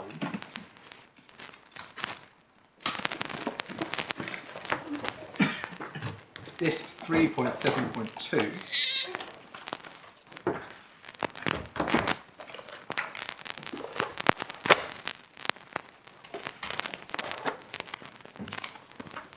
ignore the first subclause, page 589. Money award may be such amounts the Ombudsman considers to be fair compensation for one or more of the following. You see there financial loss, expected loss. And then at the very bottom, whether or not a court would award compensation. Express carve-out, don't have to do what a court would do. And then in options, going back in the bundles to tab 14, Lady Justice Aston at paragraph 75, this is on page 415 going into 6, the key passage is 416 at C.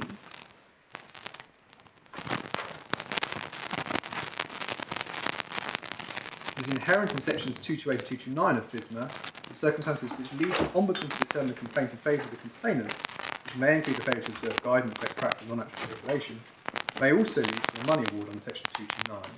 Just pausing there, to the extent that, my lords, you're with me on the good practice point being a separate strand of reasoning, of course, then that can lead to the money award by itself. Section 229 is not circumscribed in any way. It enables compensatory awards in circumstances in which an action for damages would not lie. And it's in the context of that statement, at 77 and 78, you have the analysis of the level of reasons obligation being somewhat less than our learned friends suggest. Below, the judge held, paragraph 88, that the Ombudsman's decision was sound with reference to established principles of contributory negligence. That is because of the multiple sufficient independent causes of the loss point.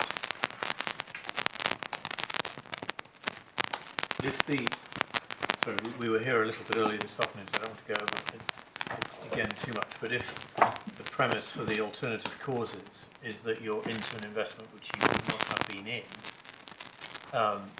had A, you not filled in the form inaccurately, and B, they've made further inquiries, there are two proximate causes, and the other two alternative lines of reasoning don't matter, do they? Because they are based upon an assumption that wouldn't have happened if the first two happened. Well, also, so on the first you have the A and the B, and we say that the B you identified is a sufficient independent cause of itself, the operative cause. So that Linear's system, regardless of any incorrect completion of form by the professor, still would have led to a but only on the basis that the person would have been in this investment. And he wouldn't have been in it if he'd have filled in the form that said, I've got no experience of CFDs. Well, that's correct. He also wouldn't have been in it if the form had been properly structured of itself.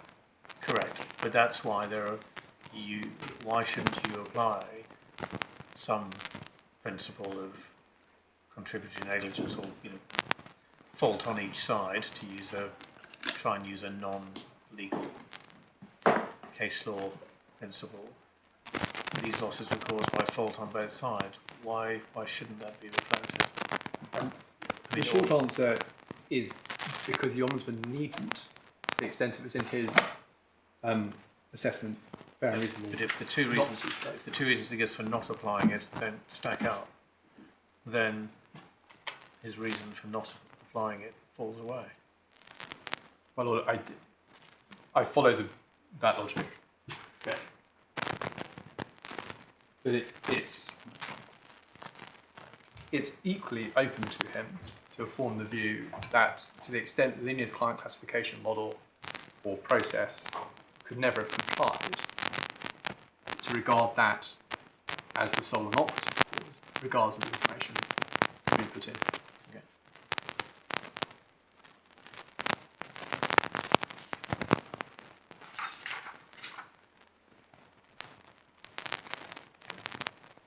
And well, just for your note,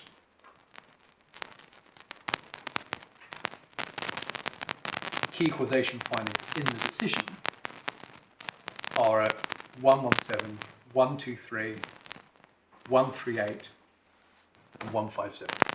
157. So it sounds like a bit like a bingo call. I hope those were assists. So then turning to the section 31 point, this was pleaded by the Ombudsman, or the Ombudsman Service, on the 12th of July 2023 in the detailed grounds. Those are at Core Bundle 9, page 115 to 117, paragraph 62-64. For 2 years we didn't know what the response was. Nothing below, nothing in writing here, until after close of business on Friday the 11th, so one clear working day before this hearing, where we have been told for the first time that my learned friend's point is the only point being advanced, namely that the redress findings as to risk appetite somehow fall because of the client classification. Now, the reasons I said earlier, it's perfectly possible for a professional client who have a medium risk appetite, and those various paragraphs I took you to on causation make it clear both that even if the client classification finding of the Ombudsman falls, the redress awarded would be the same. But if you're wrong on ground 3, then this point doesn't arise. Well, I think that would be right. Yes, because the outcome here is upholding complaint with redress awarded with reference to a medium risk benchmark and no contrib. That's right. And on the basis, you say, of the other alternative bases for the finding which you took us to at the start.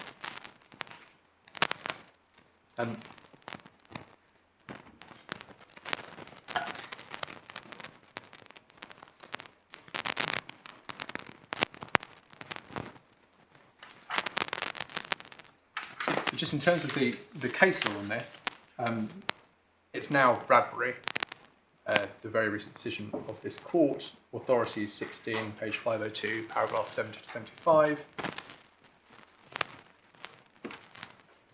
Not sure there's any dispute as to that.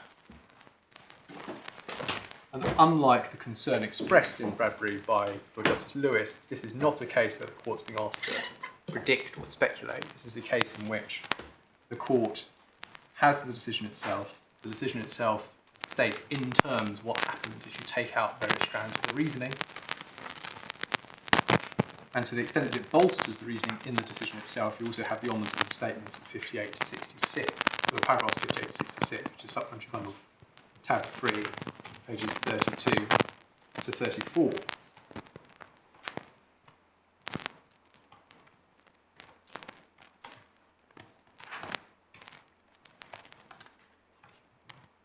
And the short point we say in relation to appeal ground 1 is the quantitative test findings are dispositive, and that provides an independent basis for the same outcome.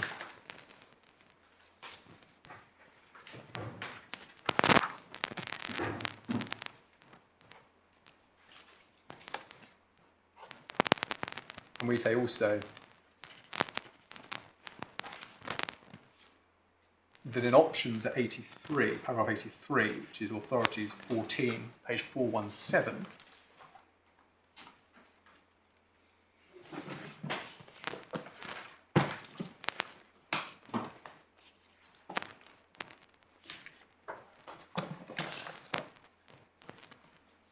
Lady Justice Appellant says an ombudsman might uphold a complaint if he considered it fair and reasonable to do so in all circumstances, despite there being no breach of any matters which he was required to take into account, i.e. no breach of any common law principles, any regulations, any rules, or any good practice. That is an extreme case. We are not in that extreme case. The Ombudsman's findings that it was fair and reasonable for further due diligence to have been undertaken, in addition having been framed with reference to COBS 3.5.3r, are also, we say, independently based on the Ombudsman's rational assessment of good industry practice. In relation to that, I ask you to, if you'll note, look at paragraph 70 of Charles Street number 2, Authorities 13, page 376, which says that that is a matter the Ombudsman can assess, subject only to rationality review. And secondly, the due diligence obligations arising under principles 2 and 6, which I took you to earlier. Where is the decision of the Ombudsman? I mean, which paragraphs of the Ombudsman's decision do you rely upon for that proposition, that was the basis, just the ones we've already been through? Yes.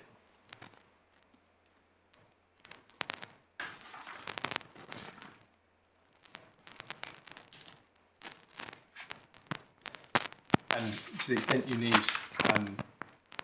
any comfort as to the principles, providing a proper basis for an opinion would be fair and reasonable to uphold a complaint and award compensation redress. You have options, paragraphs 66 to 67, authorities 14, 414.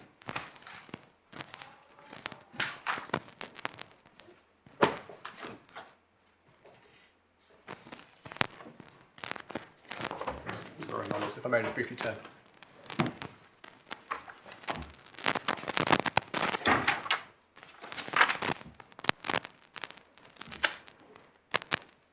I don't think there's anything further.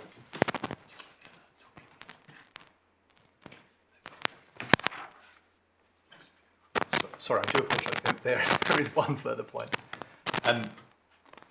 For the first time today, we've heard Linear's suggestion that the court should step into the pit and make its own finding as to contributory negligence, the level of contributory negligence. Yes. 2 short points. One, that is not the function of the court in a judicial review claim such as this, on an issue which turns fundamentally on factual findings weighed up carefully against each other. The court does not substitute itself for the decision maker, it reviews the decision maker. So if round 3 succeeded on contrib, you'd say it should go back on the basis that the reasons given by FOS weren't rational or appropriate to justify the contrib. But it should be a remission, nothing else. Well, that's the proper order in a judicial review case. And you'll see in the case of Garrison, which is a rare case where the redress awarded by the Ombudsman was successfully challenged for irrationality, the relief is quashing order. Yeah, I mean, the parties could agree the court can do it, but not agreeing the court should do it. You were saying it should come back to you. Well, unfortunately, we've been entirely blindsided by this point.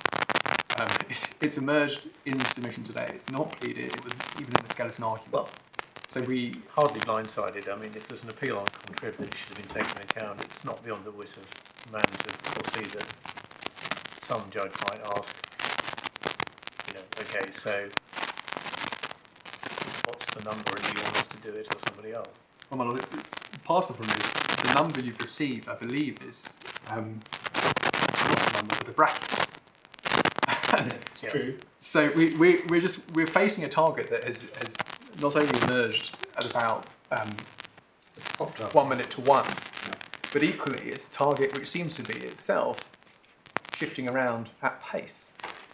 So, my lord, I'm not sure I can assist further than say that we currently regard, as would ordinarily be the case in public law, the appropriate order to be a quash and remittal on matters of fact. Understood. Thank you. Now, there was one question, which was the document that the professor said he relied on, whether you were going to, someone was going to provide us with it. Lord, I believe there are 2 documents that my Lord Justice Snowden raised with me. The first was the fact sheet, Pembroke strategy fact sheet. The second was the Saxo document in which he ticked the box saying that he was a professional, financial professional, such that he would fall within I mean, the documents referred to in the decision. Well, Lord, so they're not really, I mean, there can't be any objection to us seeing them. No, my Lord, I understand that we have both and we can email both in, but I'm afraid we're not going to be able to get hard copies to you today. Yeah, I think we would like to see those.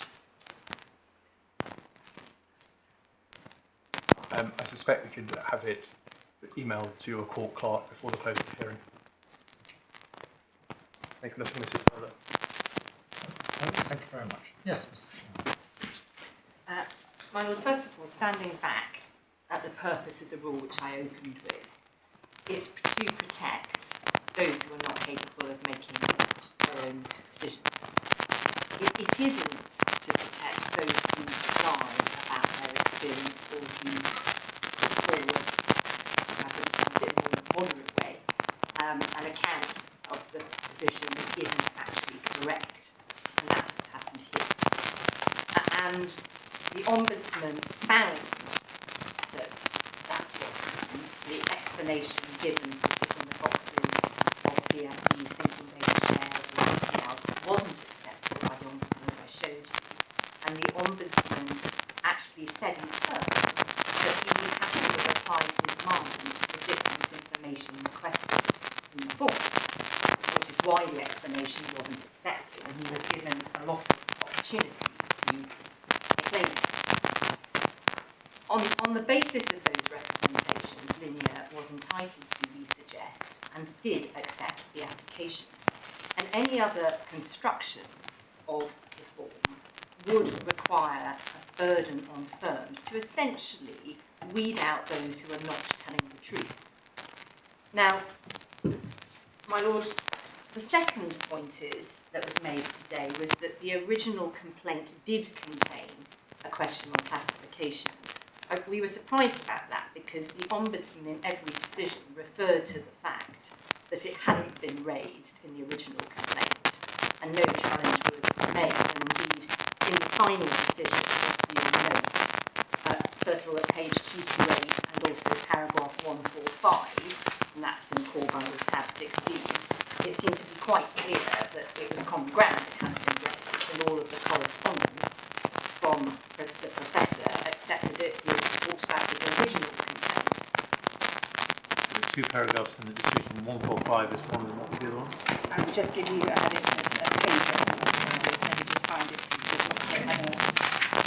It was 228 because it didn't have a number, but it was referring to findings in the provisional complaint. And in that, it was the second bullet point. It is under paragraph 10. I've only got my Sorry, I've completely lost where you are. And page 228, paragraph 10, second bullet point. The issue of whether Mr. W should have been treated as an elected professional wasn't raised by him. I read that as shorthand for the original complaint because at paragraph 145 it said, and that's page 248, although Mr. W didn't raise any issue about his professional client categorisation in his initial complaint, his representative did raise an issue about this. So I think it ought to be common ground that it wasn't raised before the phone call I showed you. Does it matter? It doesn't matter. You accept that the Ombudsman is entitled, in the course of his investigation, to pursue new lines of inquiry which come. I completely accept that. I haven't sort of challenged it, but it is relevant because one has to look at, when one's looking at the position, one needs to just look at the factual position. I'm only responding to it because my learned friends seem to take a different point. The third point is the question of loss, and it was said that the form failed just per se the quantitative test, and that was the end of the matter. Now, the Ombudsman's reasoning is at paragraph 60 of the decision.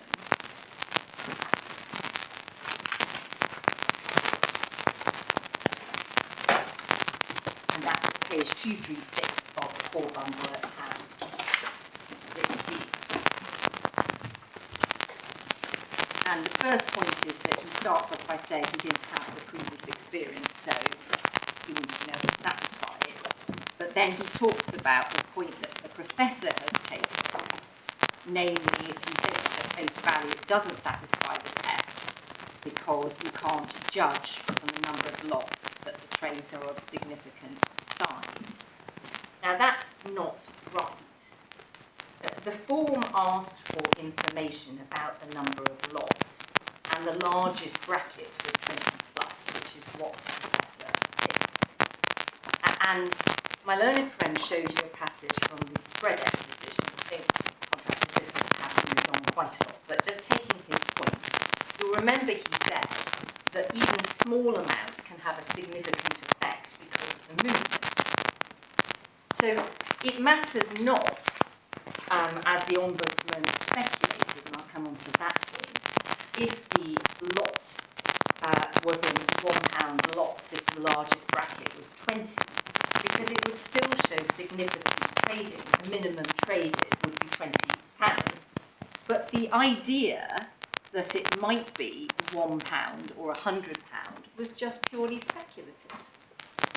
And once one accepts that the way in which CFDs are measured in the market is by lots, for the reason my Lord Justice Snowden said, and it's different in Wilson, as my learned friend said, they were talking about a monetary figure of trades that had been closed, not necessarily ongoing, and he was giving a different information to show his experience. So you could say, well, I had a monetary value of £10,000, but it wouldn't show you conducted trading of a significant size, because that could be just one trade. But you have to show that the Ombudsman was wrong in paragraph 62, don't you? I do, and what I'll just show you is the ESMA guidance, which is in the supplementary bundle at tab 8, please.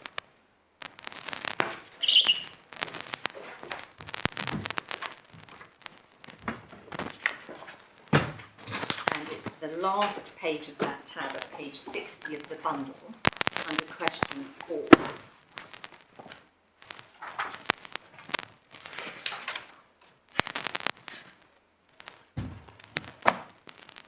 So when assessing whether a client transaction is of a significant size, investment firms shall, inter alia, take account of the size of the transactions on the relevant market. And it then goes down. You can look at whether the transactions were individually large enough to provide the client with meaningful exposure to the relevant market. In relation to leverage positions or financial instruments, ESMA considers that the typical notional value of transactions in such financial instruments will be higher than non-leveraged, and therefore would expect firms to access significant size at a level appropriate to that market. So the question you're asking is the transaction size significant enough to provide meaningful exposure to the market? Hang on, then you stop reading. In the case of derivatives, which is what we're actually talking about, the firm may also need to consider if the relevant market should be distinguished by the underlying asset class, index or reference price, to which exposure is provided to ensure significant size is appropriately assessed. Yes. I mean, this is the real point. That's the real point of derivatives, isn't it? It is, and my lord, what we would say is, it's not as simplistic as saying that you have to say what's the monetary value in order to assess size. You have to do it by virtue of the market. Lots are how CFDs are traded, and what the form indicated was, first of all, that I don't want to cover all ground, but obviously that the professor had traded, and secondly, in the highest bracket of lots. And that's why we say that But the point, I think the point to be made is, even assuming somebody accurately, the point to be made is just your form's wrong. Even if the professor had completely accurately answered, I've traded 20 plus CFD lots over the last year or whatever. it was a frequency of between 40 to 80. Right, okay, so and the transaction size is 20 lots. That doesn't actually, points made, that doesn't actually tell you whether that's substantial value. Well, Sorry, significant size. well, that's what I was saying, that my own friend said, and on the Spreadex point, that because of the nature of the trading, even small amounts could have a significant effect. So even if, and this was pure speculation, that there might be a £1 trade, and that's where 62 his is wrong. point is, look, the onus is on your client to eliminate these uncertainties by asking the right question. Just asking how many times have you traded and what was the size by lot. Doesn't do it. Well, I think that's where we are saying he's asserting that that's the position simply because it's not a monetary value, but without recognition that lots of the way in which CFDs are measured, and secondly, without bearing on his own submission that even if it was a £1 trade, which there's no evidence for, it could still have a significant effect. And he said that himself by reference to Spreadex. So we say that it wasn't, the form wasn't not correct. And it's interesting that the point is one that's been made by the professor, which the Ombudsman accepts. So it's not as if the Ombudsman looked at the form and said, well, gosh, this doesn't do. This is an argument that's been taken, and then he's just made an assertion as to what the lot might be. And he says there's no definition of significant size. So, my lord, we say that this wasn't rational in its approach.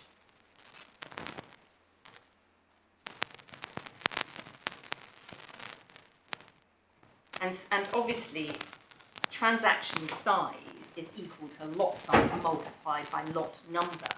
So the absolute minimum transaction is £20, but if you increase lot value or lot number, or both from the minimum that was assumed, you'll significantly increase transaction size. So even the minimum was quite significant, and it's unlikely that £20 is significant. Well, the absolute minimum transaction size 40 to 80 times a year, and that's in lots, which move. But see, the FOS said, look, if you've got a FTSE trade, a lot might be £1. Now, on the form, the professor says, I've traded in blue securities, and you accept that might be just colloquially way of referring to, for example, the FTSE 100.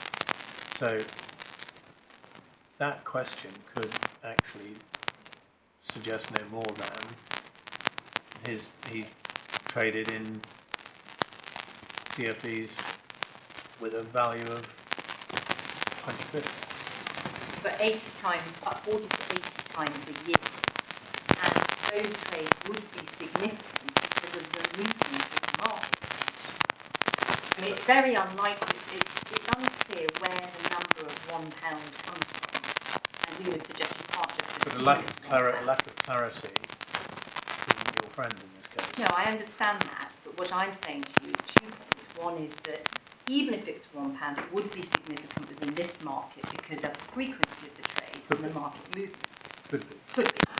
And secondly, the assumption of £1 is based on nothing.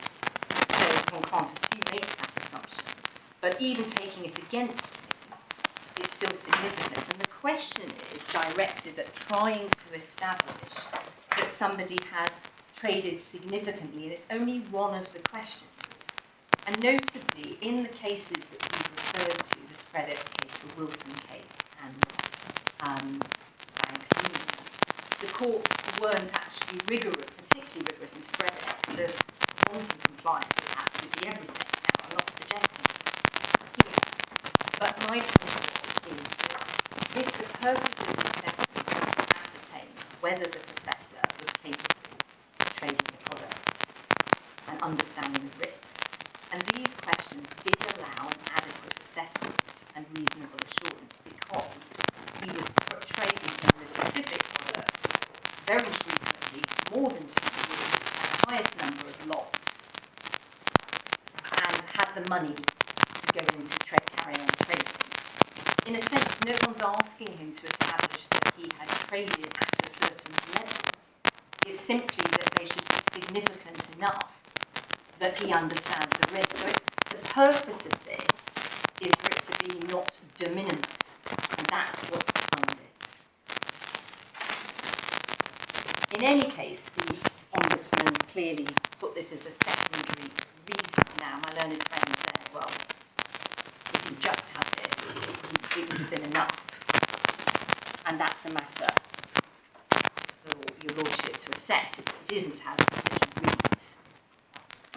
Now, can I just show you then the findings in relation to, and this is go to the section 31 that also goes to the approach of the Ombudsman, which is the points at the end of his decision. So if we look at paragraph,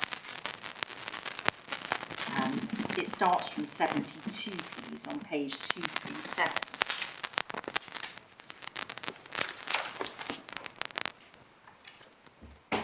So what we see in these paragraphs is that the Ombudsman decides that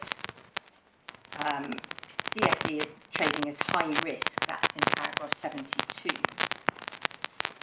And he acknowledges at paragraph 74 that the disclaimer at the end of the fact sheet would have put him on notice that this might be incorrect, but only if he read it. The fact that he says he thought he was investing in a medium risk strategy suggests he didn't. I don't think there'd be anything unusual in a consumer failing to read information. Now, the whole approach we would suggest is not treating him as a professional client when he approaches this, and even suggesting he might not have read the document when there's a disclaimer. And he carries on to say about all of the documents that were provided to the professor, but says that he wasn't sure how much the professor necessarily understood. And then if we turn to paragraph 104, please. He then says the completeness he has considered the mismanagement claims. It's 104 at page 243.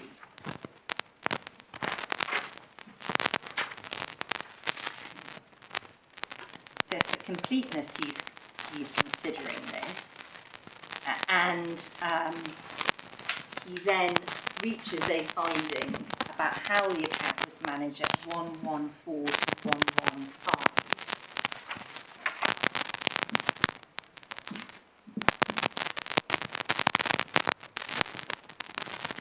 And again, we say that the actual agreement, the management account agreement, gave Linear absolute discretion as to account management. And the finding made here, again, was proceeding, we say, on the basis that he didn't have the experience of a professional client. Similarly, if one goes back to, my lord, paragraph 85,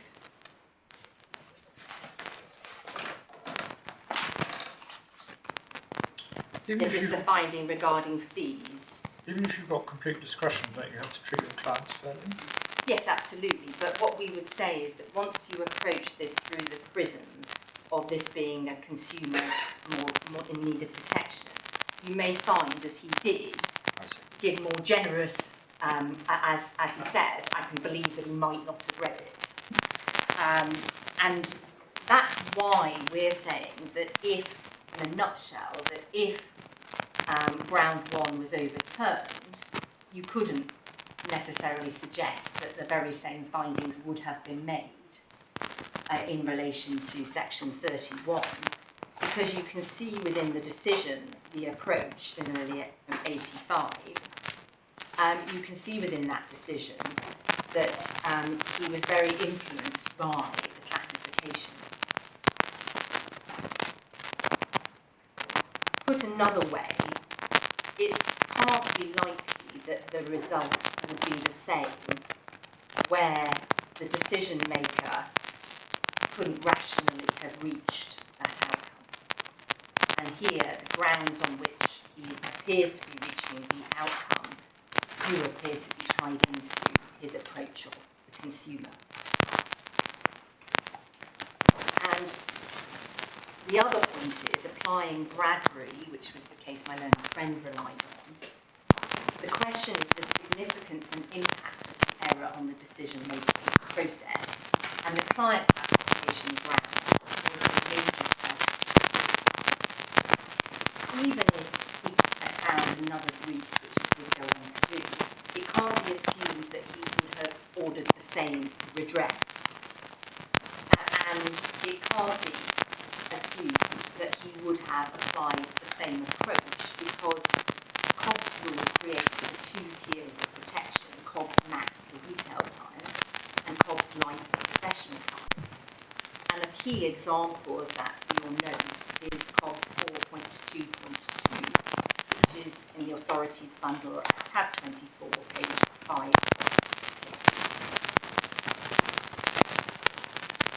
And then on this management, said that he found that in any event, but he made the distinction himself that it was in a different bracket. So if we look at page 245, paragraph 1, 2, 3 of his decision.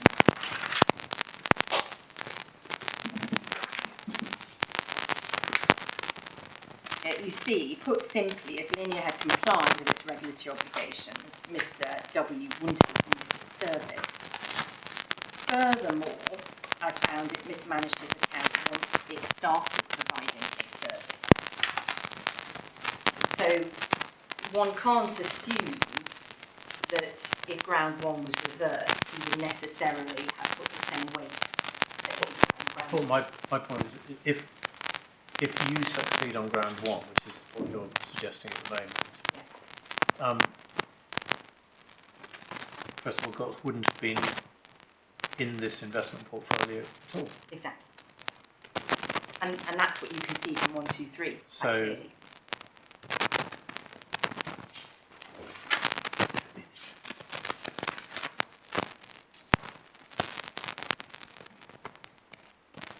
and sorry, just thinking this through, that if you're right that your clients did everything appropriately, such that they should succeed on ground 1, then it's slightly difficult to understand in those circumstances why you then look at the mismanagement ground, because the professor wouldn't have been in that position at all. Because if the professor had answered the question correctly, I think it must follow that this investment would never have been made. So whether it was mismanaged or otherwise in the account, does that make any difference? I agree. And that's sort of... And the other counterfactual is that he was classified properly and allowed to invest and treated as a professional investor, in which case any of his complaints would have been looked at through that prism, not in the prism by the Ombudsman.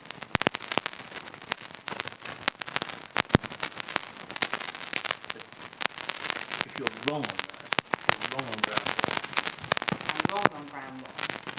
then why do you still have to maintain ground 2? I do. Just on the basis that the redress wasn't rational, irrespective of the mistakes he had. Well, all he's done is,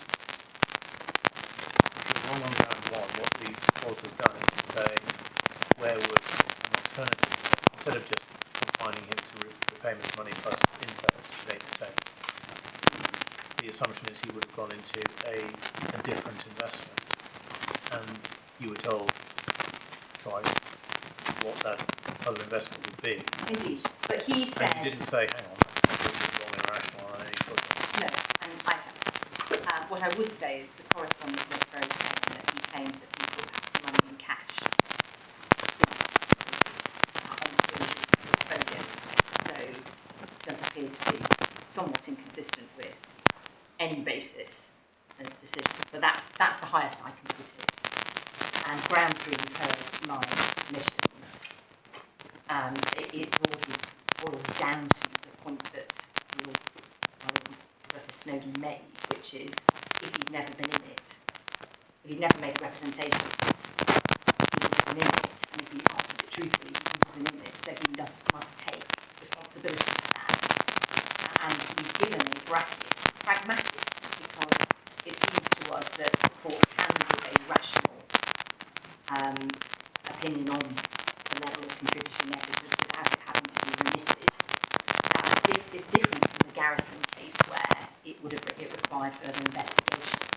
But we've been in the court's hands. One would necessarily thought the Ombudsman would want to have to go through. My Lord, the final point which I'll just finish on is the Ombudsman referred to the self-certifications terminology.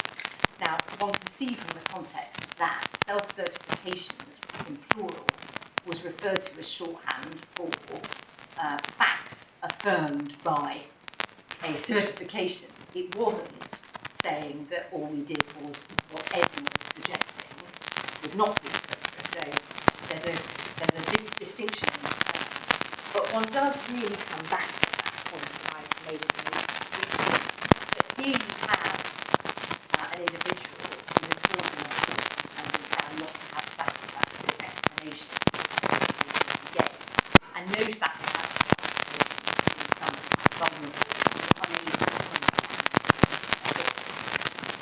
and on top of that, there seems to be an attempt to rely upon an additional separate form, which we say, which could actually be part of this inquiry, but if it is, where it seemed to be being suggested by my learned friend that the statement that he had been in the financial sector was not necessarily true. It's clear. If it's the case that it isn't true, then you have an individual who has misfilled in forms and confirmed and then traded for a year, and then when he suffered losses, it doesn't suggest he didn't understand the position, it doesn't suggest that he misunderstood what he was doing. And then he's saying that the firm should have detected, essentially, that what he said wasn't true. Now, I put that up because I showed you the Wilson case and also banking, and it's a very remarkable approach, and it would be entirely inconsistent with policy. And that's why the Ombudsman instead of missing signed up.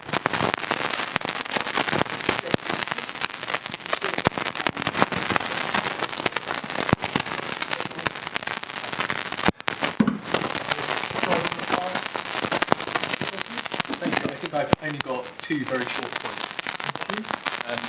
Easy to define section 31. Yes.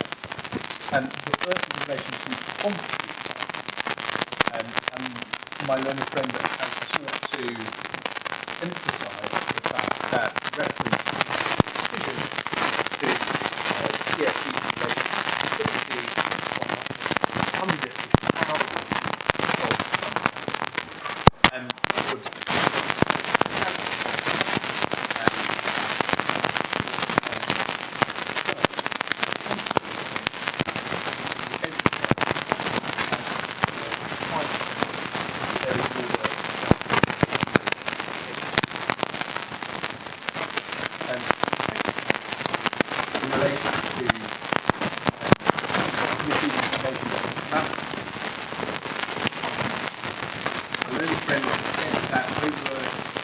very influenced by classification. Just to take you to that, to establish section 31 purposes, that it's highly likely the outcome would have been substantially similar. And with respect, that's not correct. Starting then with the section regarding misleading information, this is 237, the decision, you'll see the heading additional points. So everything here is effectively banking the client classification findings and moving on. And there's a subheading on 65, did Linear provide misleading information? Detailed analysis follows. Strong findings as to the information being misleading. Note, for example, 81, I think this is very misleading. 83, this was misleading, so on and so forth. The key passage is, however, at 87 and 88. The reason I've set out above, I'm not satisfied with the information provided in the fact that is clear, fair, and not misleading, as required by Principle 7 or COBS 4.2.1 sub 1.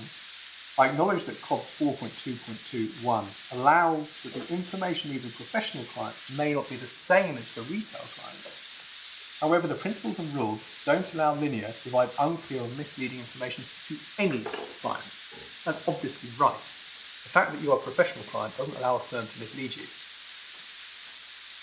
So clearly client classification counts for nothing there. At 93, page 242, same finding, this time in relation to CODS 6.1ZA and the various provisions there. Linear raised another argument related to information to be provided as to costs, namely that the rules were specifically relevant to firms dealing with retail clients. I can see no basis for this argument. PODS 6.17 to 1ZA 11, under the heading Information about Costs and Associated Charges, requires firms to provide information to clients, not retail clients. So there again, you have a finding that the client classification makes no difference here, contrary to my lower court submission. And then turning the page 243, between 103 and 104, this is where the mismanagement section begins.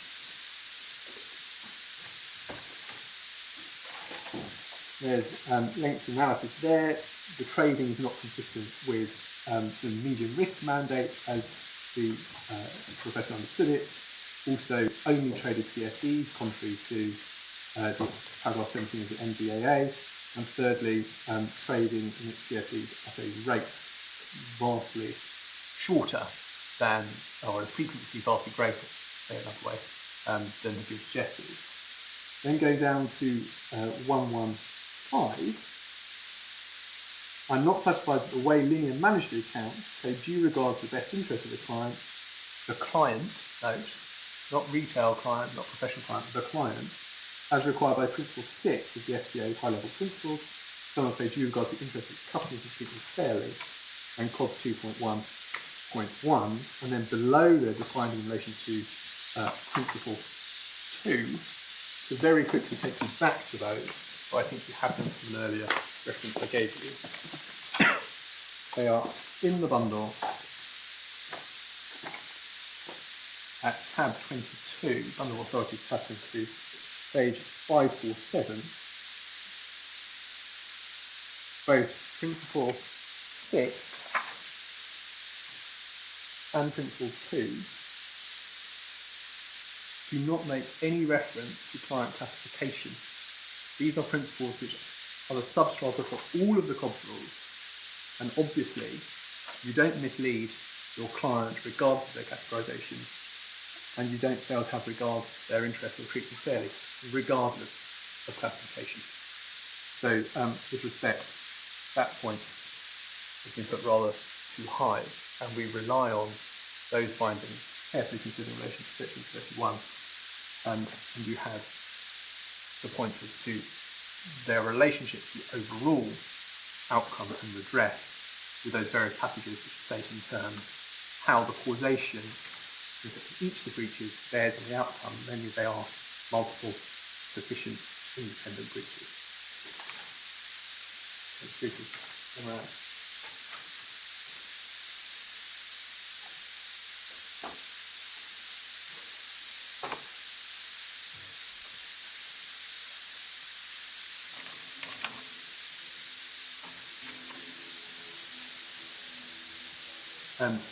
I think we ought to have sent through by this point, if it's been successful, the documents which I mentioned at the close of my submission. Yes.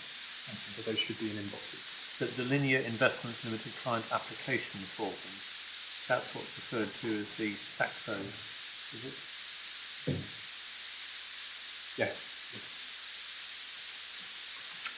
Why is it called SAXO? I think on the front page it has the both firms or both emblems, both insignia.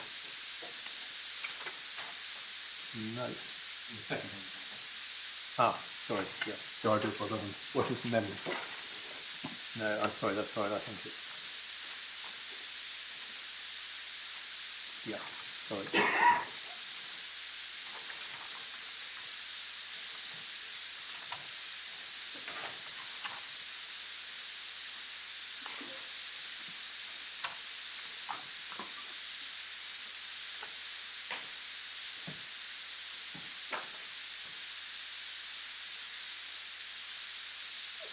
I haven't quite understood the relationship between Linear and Saxo. I think Saxo is the broker.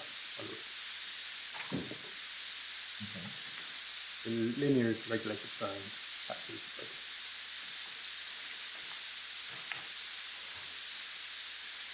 Thank you.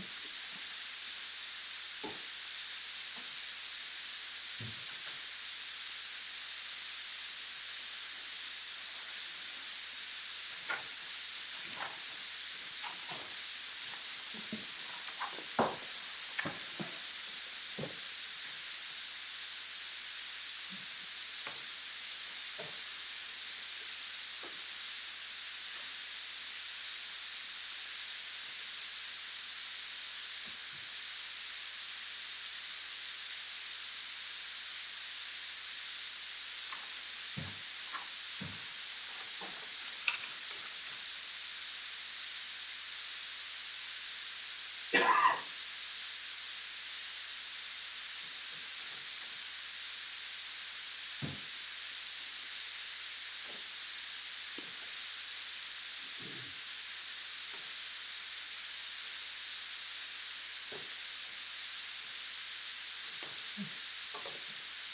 you very much.